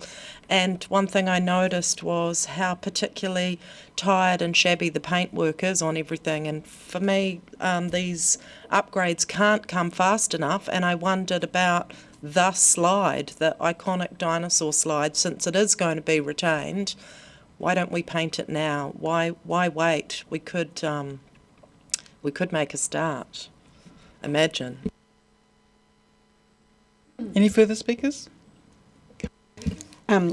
Just briefly, the Bathgate Park playground is a great example of build them and they will come. And echoing Councillor O'Malley's sentiments, it is a great return on our investment. But I am very mindful that the development of all 3 will have to be staged, because we won't be able to afford to do them all at once. And I guess it's a message to our community that we would love to be able to do everything, but just not to raise people's expectations that next year we're going to see 3 wonderful refurbished playgrounds. And much as all, as a mother, having spent many hours at the Dinosaur Park and other playgrounds, and they are tired. And when you have out-of-towners come, the first comment they make is, are you stuck back in the last century in terms of your playground? So I just, as a reflection, but unfortunately, we're going to have to stage them to be able to afford them. Any other speakers before I hand the right of reply to Councillor O'Malley? We might be running into Marlow Park, that sometimes if you don't change, it comes back around again, just like mullets, I did actually want to comment on a few things that people had said, and I'd forgotten to say in my own speech, and that is the customer here is young people. And we often say, how is it do we get young people involved in politics? Well, this is a really good way to get young people involved in politics. They can actually see the actions of a council working forward to give them a community outcome. So I'm pleased that the team appears to be listening to the customer, and I encourage them to make the customer, in fact, the primary driver of the design, and then after that we'll have what we know will be a good set of playgrounds. Thank you. Kia ora. I'm going to put the motion. All those in favour say aye, please. Aye. Against, abstentions. Thank you. The motion is carried. We are on to item 10, Otipoti Live Music Action Plan Update Report, which is from Aratoi, providing an update on the ongoing work of the Otipoti Live Music Action Plan, adopted by Council at the Community Service Committee in September 2023. Welcome Ms Wilkie and again Ms Wikaida, who are going to speak to the report. Do you have any opening comments? No, happy to take questions. Thank you. Thank you, Councillor Gary. Madam Chair, if you'll indulge me, I wondered if you could, this is a little off topic, but you'll understand, I wondered if you could indulge me and just tell me what the significance of the win by the Mataho Collective in being awarded the Golden Lion for Best Participant at the 60th Biennale, and particularly the fact we have one of those artists in the collective is Bridget Rawiti, I apologise if I got that pronounced wrong, who is based in Otipoti, and we should be shouting that from the rooftops, and I wonder if you could explain what the significance is. Well, the significance of Mataho winning the Venice Biennale main award. It's like the global Olympic art event of the world, and a art collective of 4 Māori weavers and artists won that award. They were asked, along with about 8 other, I think 8 in total Māori artists were asked to participate in the Venice Biennale this year. The Mataho Takapau artwork is a woven structure. It's steel, trucking kind of steel strops, and they have. It was commissioned by Te Papa, and it was up at Te Papa for about a year, and then it went to the Venice Biennale. It was, as you might have seen, kind of at the entranceway to the main exhibition. And, the feedback overwhelmingly was it was like a Māori gateway into the Venice Biennale exhibition. I've heard actually from Bridget. Bridget's a good friend of mine. I talked to her on the night that they found out that news. She's due to have a baby, so that's why she didn't go. And the rest of the group, so the concept of the takapau is based on a birthing mat, and it's quite ironic that Bridget, as part of the collective, couldn't go because she's about to give birth. Like, she may have given birth already in the last day. And one of the things that the group came down and gifted her with a woven birthing mat that the other 3 had woven for her. So it's, in so many ways, there's so much brilliance involved. It's just wonderful to see the Mataho Collective get this amazing honour. First time New Zealand has been able to reach that kind of height in this kind of art world. So, thank you for that answer. Clearly hugely significant. Massive congratulations to Bridget and the collective. Thank you for indulging me, Madam Chair. Questions on the reports, Councillor? Yeah, I've got a few circulating here, so excuse my disorganisation. Thanks for the report and the list of actions, which are wonderful and great, and ultimately it's a great document. A couple of questions just around some concerns I know that are emanating from the Save Dunedin Live Music collective group. And I guess I'll ask it by citing Action 35, which of course is the DCC provide operational resource, including new staffing, to coordinate and deliver the live music action plan across the DCC. My question would be, particularly in terms of including new staffing or a part-time staff person, would you not agree that by having this person or people would give a much greater chance for all the actions ultimately being accomplished?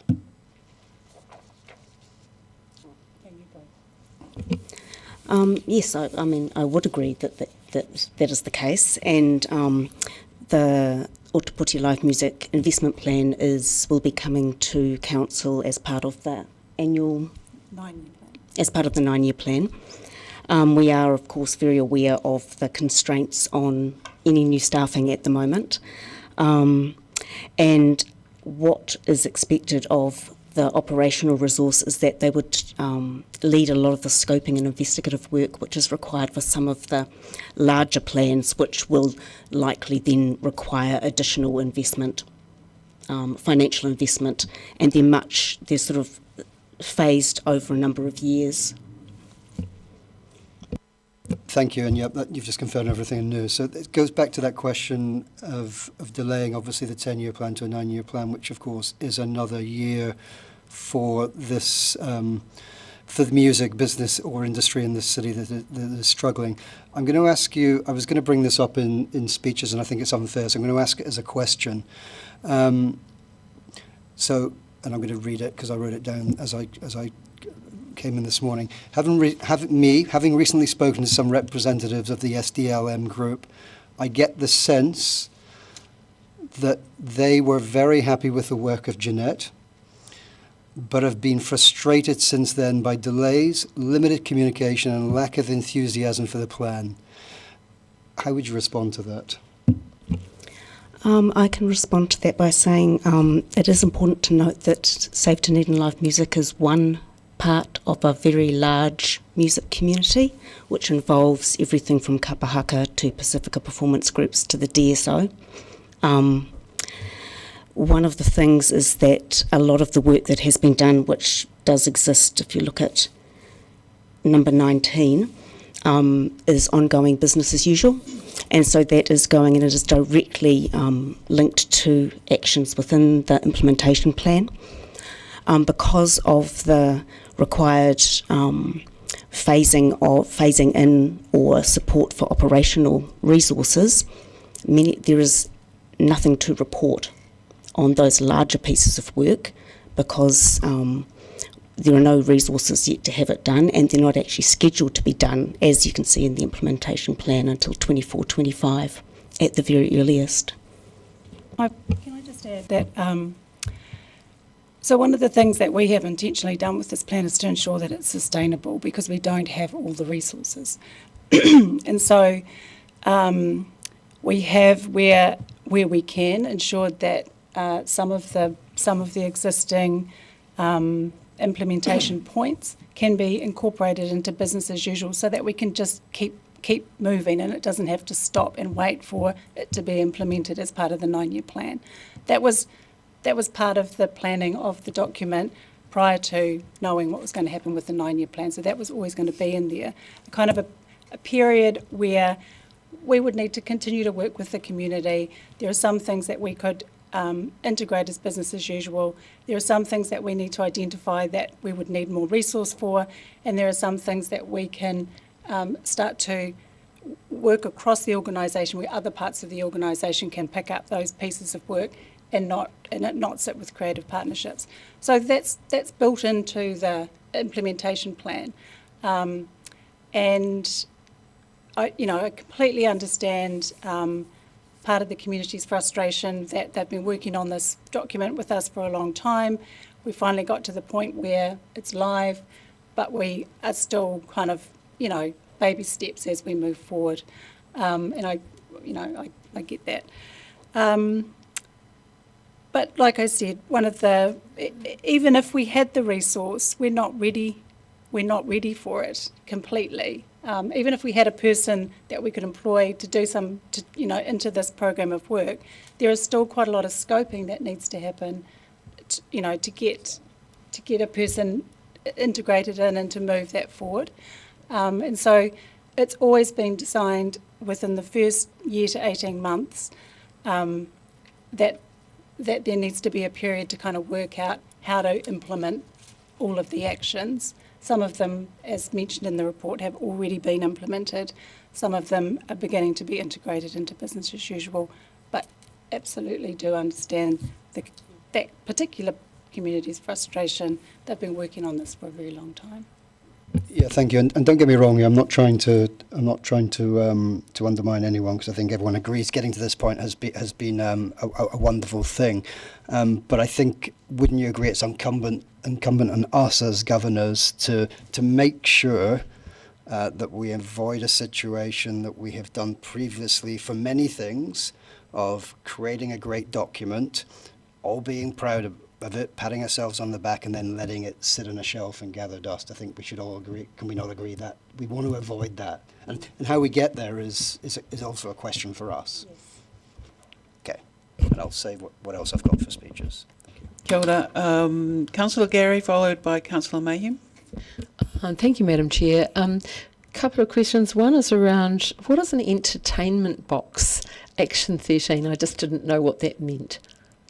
In the new George Street redevelopment, there are, I believe, 3 areas which are wired so that that you can have live music there, and you can plug in, you can use an amp, and so they're actually like little stages. So, for example, the dance Otapoti that happened, which I missed sadly, saw they had speakers. They could have plugged into one of those.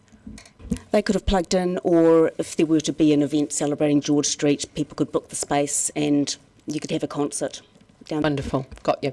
So, second question is around actions 5 and 6, and I just wanted to get an idea of this from you. Might be incorrect, but is it envisaged that with extra staffing resource, it would be kind of like film has done from within the organisation to link and coordinate across the sector, everybody linked up? Is that the kind of idea? It might not be the detail, but the kind of idea you're thinking?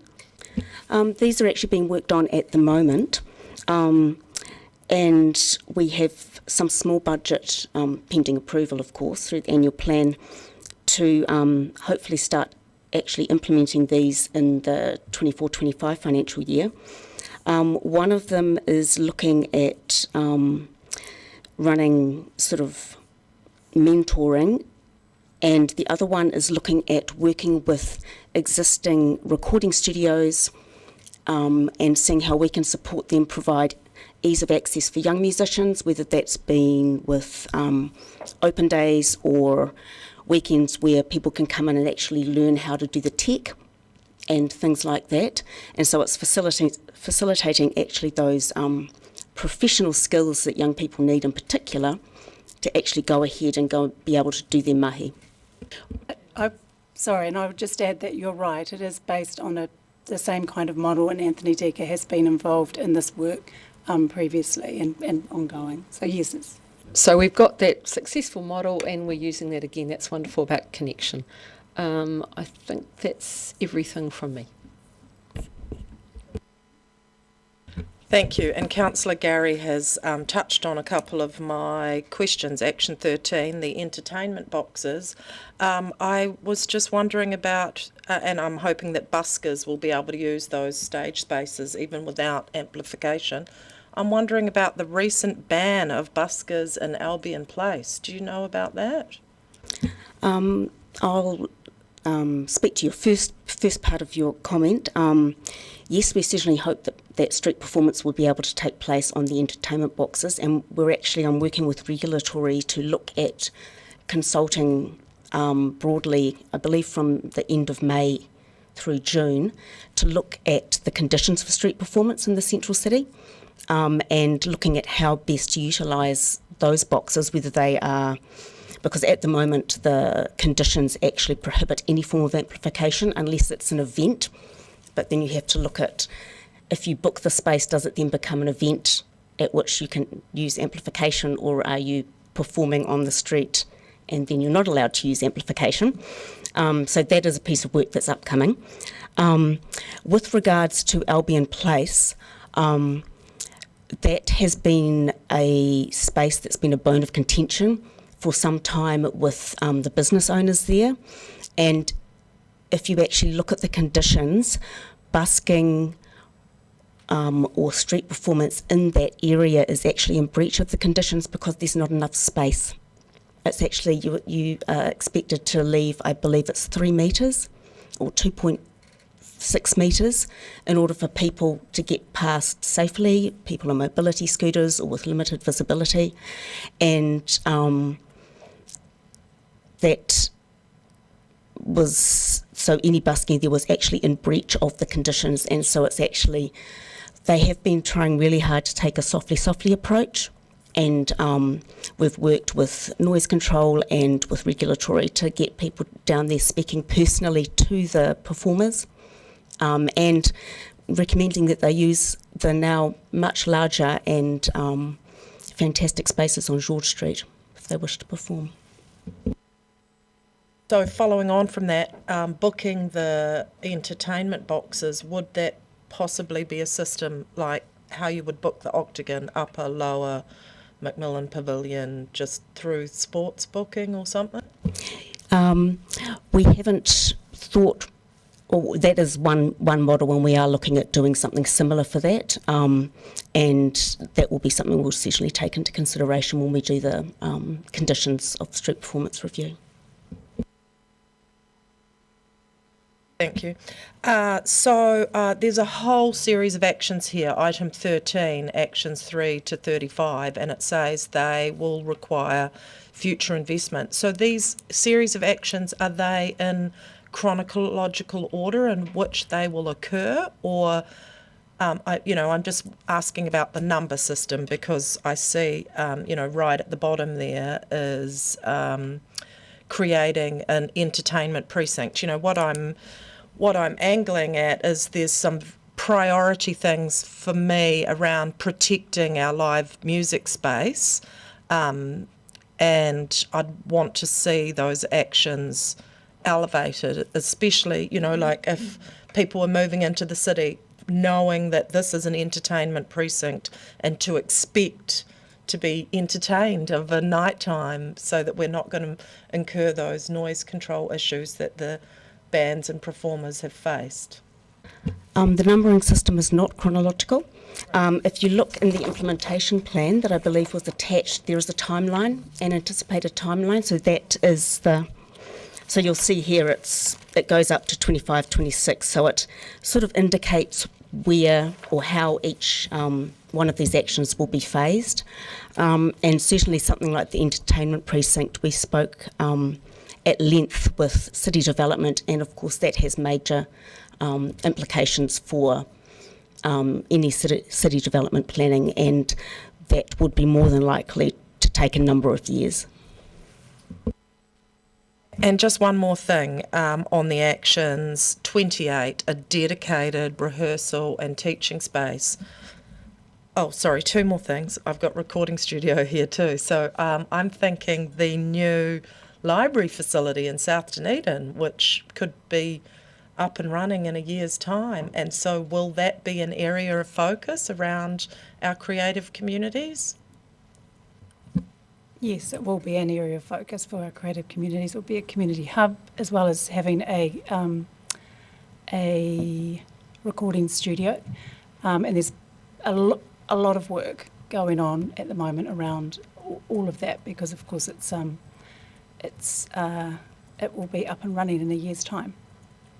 And so there's an opportunity then, because you were talking about mentoring and sound tech people and recording space, so there's an opportunity still for the public or our creative community to feed into what happens in the library space, in the new library? So the community has already, over a number of years previously, fed into the fact that they wanted that space and what they wanted that space to look like. And there's ongoing conversations with various people around that space, and so there's a lot of opportunity there. What was the other part of your question? Rehearsal space, not just sound recording, but a place to practice music that's, or just for our youth to gather as well. This has been an ongoing question for us, and it's also a question as to is it our role to provide rehearsal spaces? We do realise that they can be really difficult for people to find, and one of the things we have been working on is identifying a number of spaces around the city, both DCC owned and private, that could potentially be used as rehearsal spaces. It is also important to note that it's not just rehearsal spaces for bands, it's also rehearsal spaces for somebody who's doing the clarinet or somebody who's learning Pacifica drumming, and all of those sorts of live music opportunities as well. Thank you so much for your answers and for your mahi in the space. And I'm so excited for the South Dunedin Library project, because there is an area of our city that is, very much on the lower income bracket, and I'm overjoyed that these opportunities will be emerging for the city. Kia ora. Mr Mayor, followed by Councillor O'Malley and Councillor Ackland. On page 76 of our papers, or page 35 of the implementation plan, we have an initiative by the DCC of something that's actually happening, an action that's actually happening, developing the inner city residency guide to ensure that new residents are aware of the dynamic character of the area they will be living in. So in other words, to educate the inner city residents that they should be expecting a bit of noise, and that's part of the vibrancy of the city. How far away is that guide? That's been developed by Glenn Hazelton in conjunction with, I believe, noise control and environmental services as well, because it also involves noise from bins and people coming around getting bottles picked up in the early morning. So that's not a Creative Partnerships initiative, but we have fed into it, but it is being worked on by Dr. Glenn Hazelton. How far away is that guide? We can find that out for you.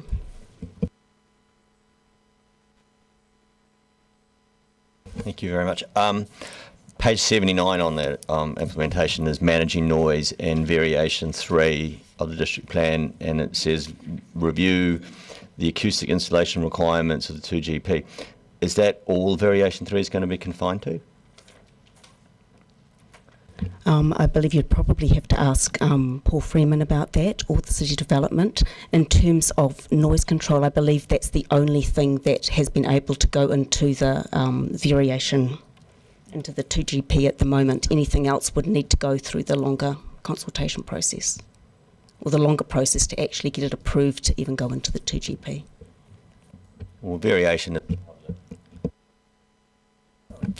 is a public consultation process. I'm surprised that something can't make it into it, but my real question is, early on in this, and I think that in many respects one of the drivers between forming this whole activity was noise ordinance issues when we talk about Moray Place area, and one of the considerations was defining an area in which you would actually allow greater noise to be done. And is it clear now that that is not going to be in the variation? I can find out for you exactly what is going to be in the variation. As I understood, it was only to do with the acoustic insulation. Thank you very much. That would be very useful because it would help us. Thank you. Councillor Ackland, followed by Councillor Lucas. Madam Chair, this isn't a question, but if you don't mind me just commenting in relation to the rehearsal questions that were being asked just before. I've recently had a need for a rehearsal space, and I'm amazed that there are a number of council-owned halls and things around the city that are available for that type of thing, and I was also amazed just how cheap they are. If you're putting on an event, there's different pricing, but for the purposes of rehearsal and that type of thing, very, very cost effective. I'm just thinking at a more of a strategic level. So this clearly fits under the Aratoi strategy. So I'm just thinking, how does this link into the strategic refresh? I'm just trying to think of the timing and moving parts. Well, it will be a plan that's an action plan that sits under the refreshed Aratoi strategy. We've deliberately kept the wording in the plan kind of openish around. I mean, we acknowledge that it sits under the Aratoi strategy, but kind of apart from that, we weren't sure where things were going to fully land. But I guess, yes. And then the other question attached to that is the advisory group, which not having that in place means that we do have a working group that we, across council and with members of the music community that meet.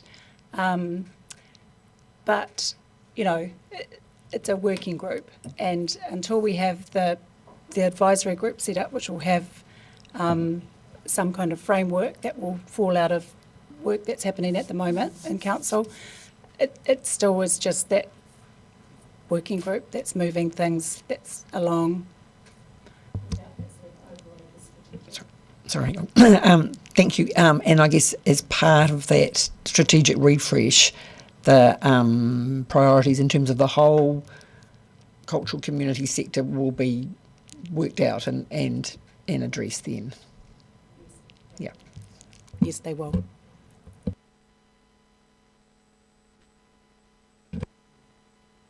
Thank you, Madam Chair. You've just touched on the advisory groups, which of course would be fundamental to the plan being carried out, initiated, whatever. Is there any, I mean, we all know we're going through a lot of rejigging around potentially advisory groups for committees. Is there any chance of an advisory group may not end up being created for this plan? I mean, that's a possibility. Potentially, we don't know. Well, as staff, we don't know. No. I mean, yeah. I guess the further question is, if an advisory group doesn't emanate through the processes that are in chain, is that a risk to the plan? I think it is, yes. We do need that kind of direction from both the community and council. So the recommendation before us is that the committee notes the Otapoti Live Music Action Plan update report, and B, notes that investment options will be presented to the 9-year plan 2025 to 34. Do I have a mover? Councillor Ackland. Seconder? Councillor Mayhem. Would you like to speak to your motion? Any speakers to the motion? Councillor O'Malley and Councillor Walker and Councillor... I want to thank staff for everything that's been moving on, but I want to go back to the original reason that this started, which was the noise ordinance breaches and the worry that we were losing venues for a particular type of live music. It's good to see that the focus has gone wider, but as you widen your focus, you run the risk of dilution. And we've just seen that there is a limited amount of resources being able to be applied to the outcome of this. And I really want to go back to Variation 3, because at one point there, it looked like nothing was going to be in Variation 3, and now it looks like it's now associated only with acoustic insulation requirements. I don't think that is actually exactly what the organisations that formed were wanting it to be that confined, and I think they're looking for it to be wider. And I'll be watching the Variation 3 space quite closely to see if we have achieved that one. But on the whole, I thank staff for a very good report. Councillor Walker, followed by Councillor Mayhem and then Councillor Gary. Thank you, Madam Chair, and I also want to thank staff for their work, and actually Councillor Malley for reminding me of that Variation 3 and the reasons. I was put in lots of conversations with you around that related to this particular topic.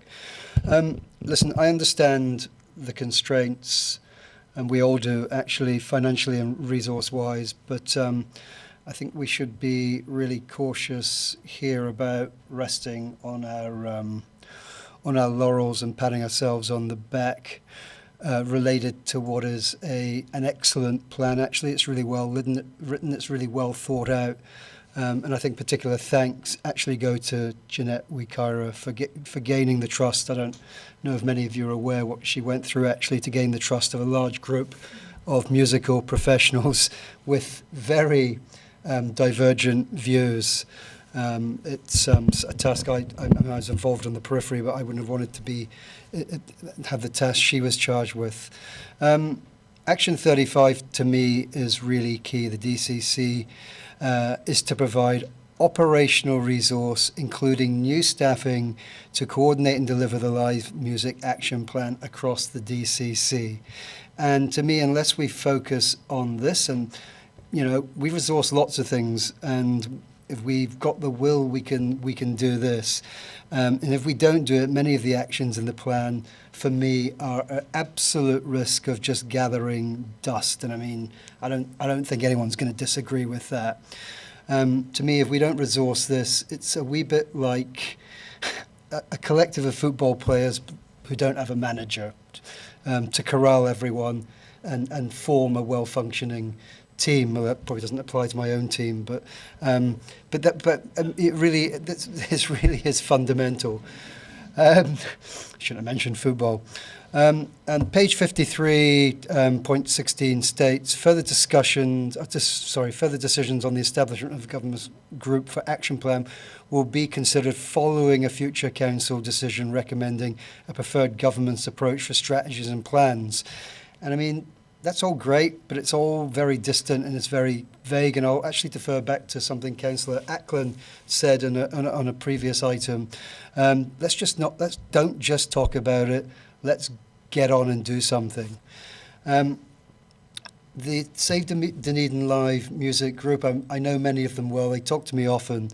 And they've raised a lot of issues with me recently, and they pointed out that they themselves raised in a meeting with Arotoy in November that they were under the impression that the music advisory group and the council staff were needed to implement the staff were key parts of getting the ball rolling. So they agree it's key, and the staff agree that's key, and I think we saw from the answers nobody's denying that.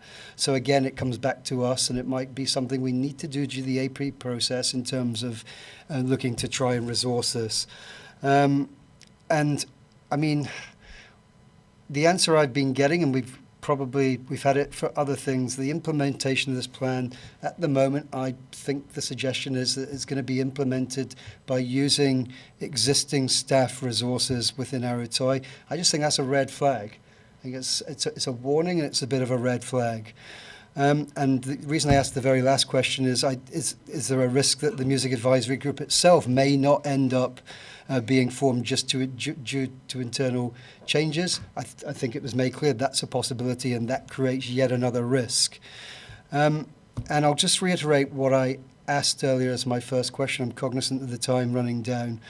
And it's around the fact that having spoken to some representatives of the group, I get the sense that they were very happy with the work that Jeanette has done, but have been frustrated since then by delays, limited communication, and lack of enthusiasm for the plan. Again, I think we should be a wee bit worried so soon in to something new that's the feedback from a group that has been trusted by council and who trust our staff. And if that is true, I think that's a sad reflection on what has been up until recently an excellent example of council and community working together to find a solution to problems faced by our long-suffering music community, which is diverse and at the heartbeat of what makes Ōtepoti Dunedin the place it is. Thank you.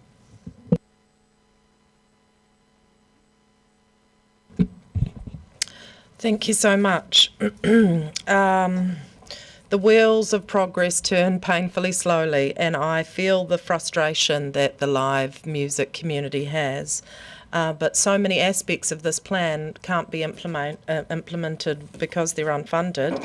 And I guess one of the unintended consequences of us deferring the 10-year plan to the 9-year plan is that we have to wait. And, most of you who've been on council for a long time know that how slow these things happen, and explaining that to our creative community is it's not always received the same way. But I'm overjoyed to say that out of the mud, like a lotus blooming, a new venue has sprung up, Pearl Diver, that was Gasworks, and somehow our community, our creatives are resilient, and I've been excited by the number of amazing flash mob and dance type events like the one that happened on the weekend on George Street, and these things just are ticking away of their own accord, and I'm excited that our new investment in George Street will invite some more creative and vibrant type of activities, because for me it's that celebration of our culture and our music is what makes us feel good and gives us a sense of belonging here in Ōtepoti. And recently when I visited the capital, Ponaki, I was leaving a venue, a gig at 1 o'clock in the morning, and on Cuba Street there is a bunch of really young, emerging jazz performers. It's 1 o'clock in the morning and they've got their full band just banging out the beats in the street, and there was a crowd of people there too. And somehow I long for a day where we can have that same kind of vibe on George Street that you can get on Cuba Street at 1 a.m. And I just think that a full kudos to Ms Wakara, as been pointed out by Councillor Walker. I think that we've taken great leaps in getting our creative community on board and really listening to them. In the meantime, though, you know, we've got our oldest pub in the city, the Crown, that's surrounded by development, and that threat is there.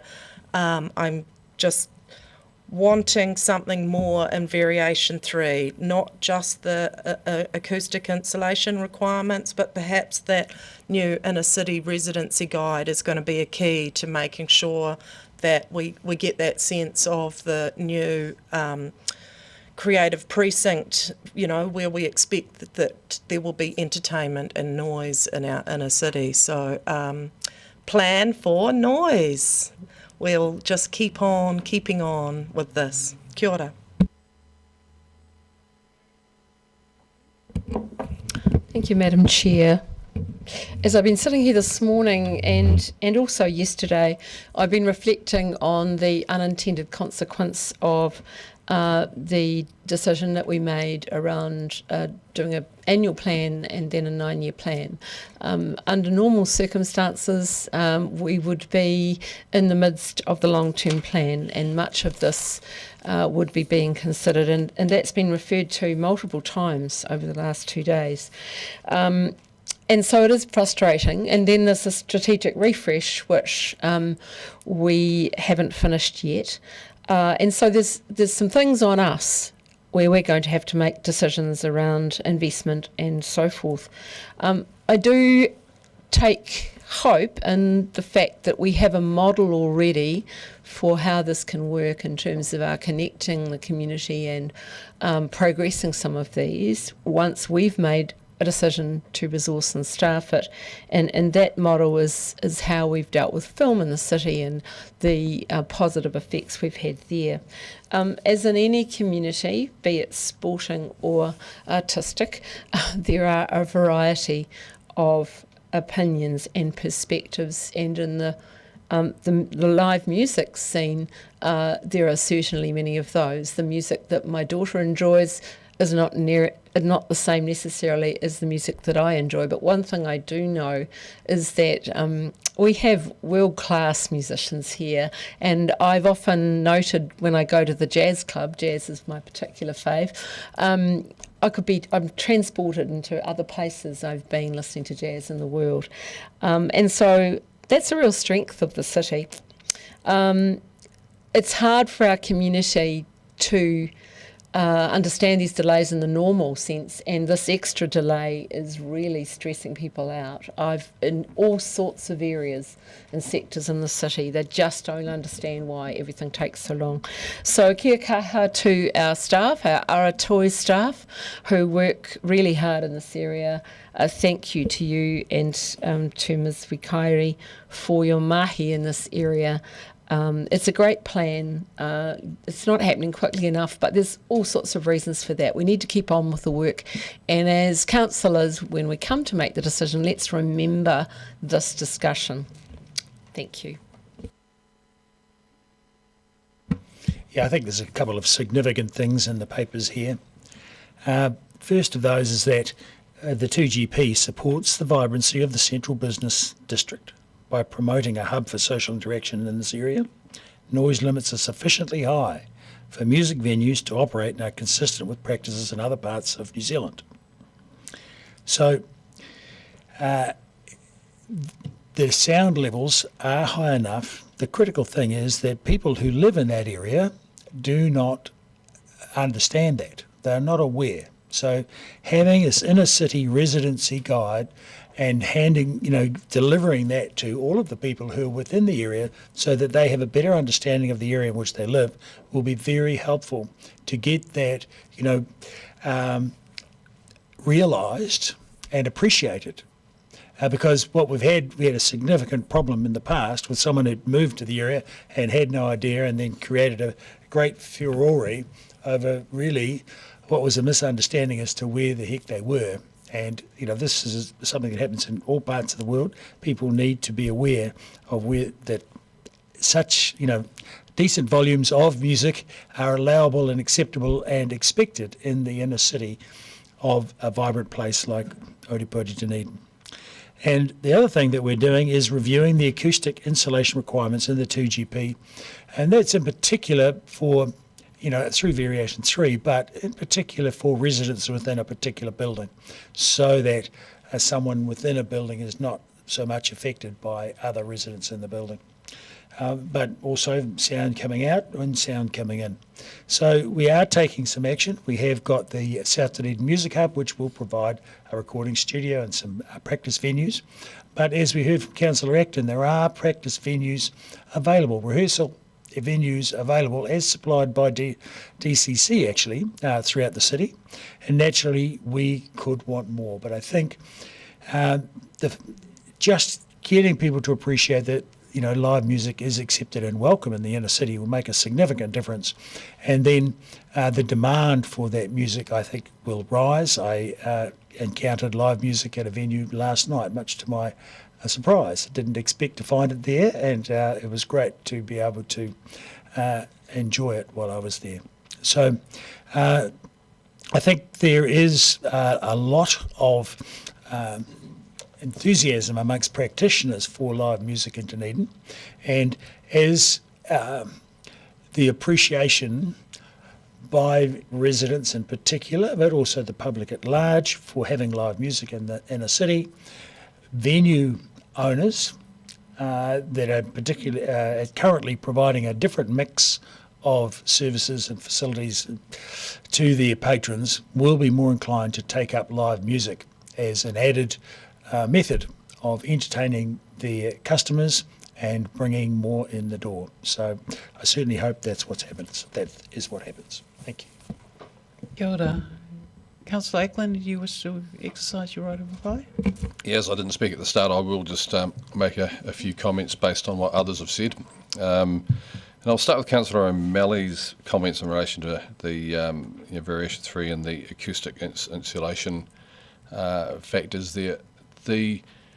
From my experiences, noise issues with music are still a problem, and this we do have to get on top of. And the thing that bugs me the most about this is that, as the Mayor referred to, we have reasonably high levels of noise limits, but that's not necessarily the case to the extent that if somebody wants to complain about live music and the noise that it's making, there's a certain process that obviously the officers, etc., go through. But if somebody complains about a chainsaw or a lawnmower, there's a whole different process, because that comes under property maintenance, etc., whereas noise from music that is at a lower level can be classed as a nuisance. So I think we need to find a better way to deal with just what is offensive noise. Councillor Gary sort of highlighted that jazz is her favourite, but somebody like me who can't stand jazz might ring up and say this is a damn nuisance. So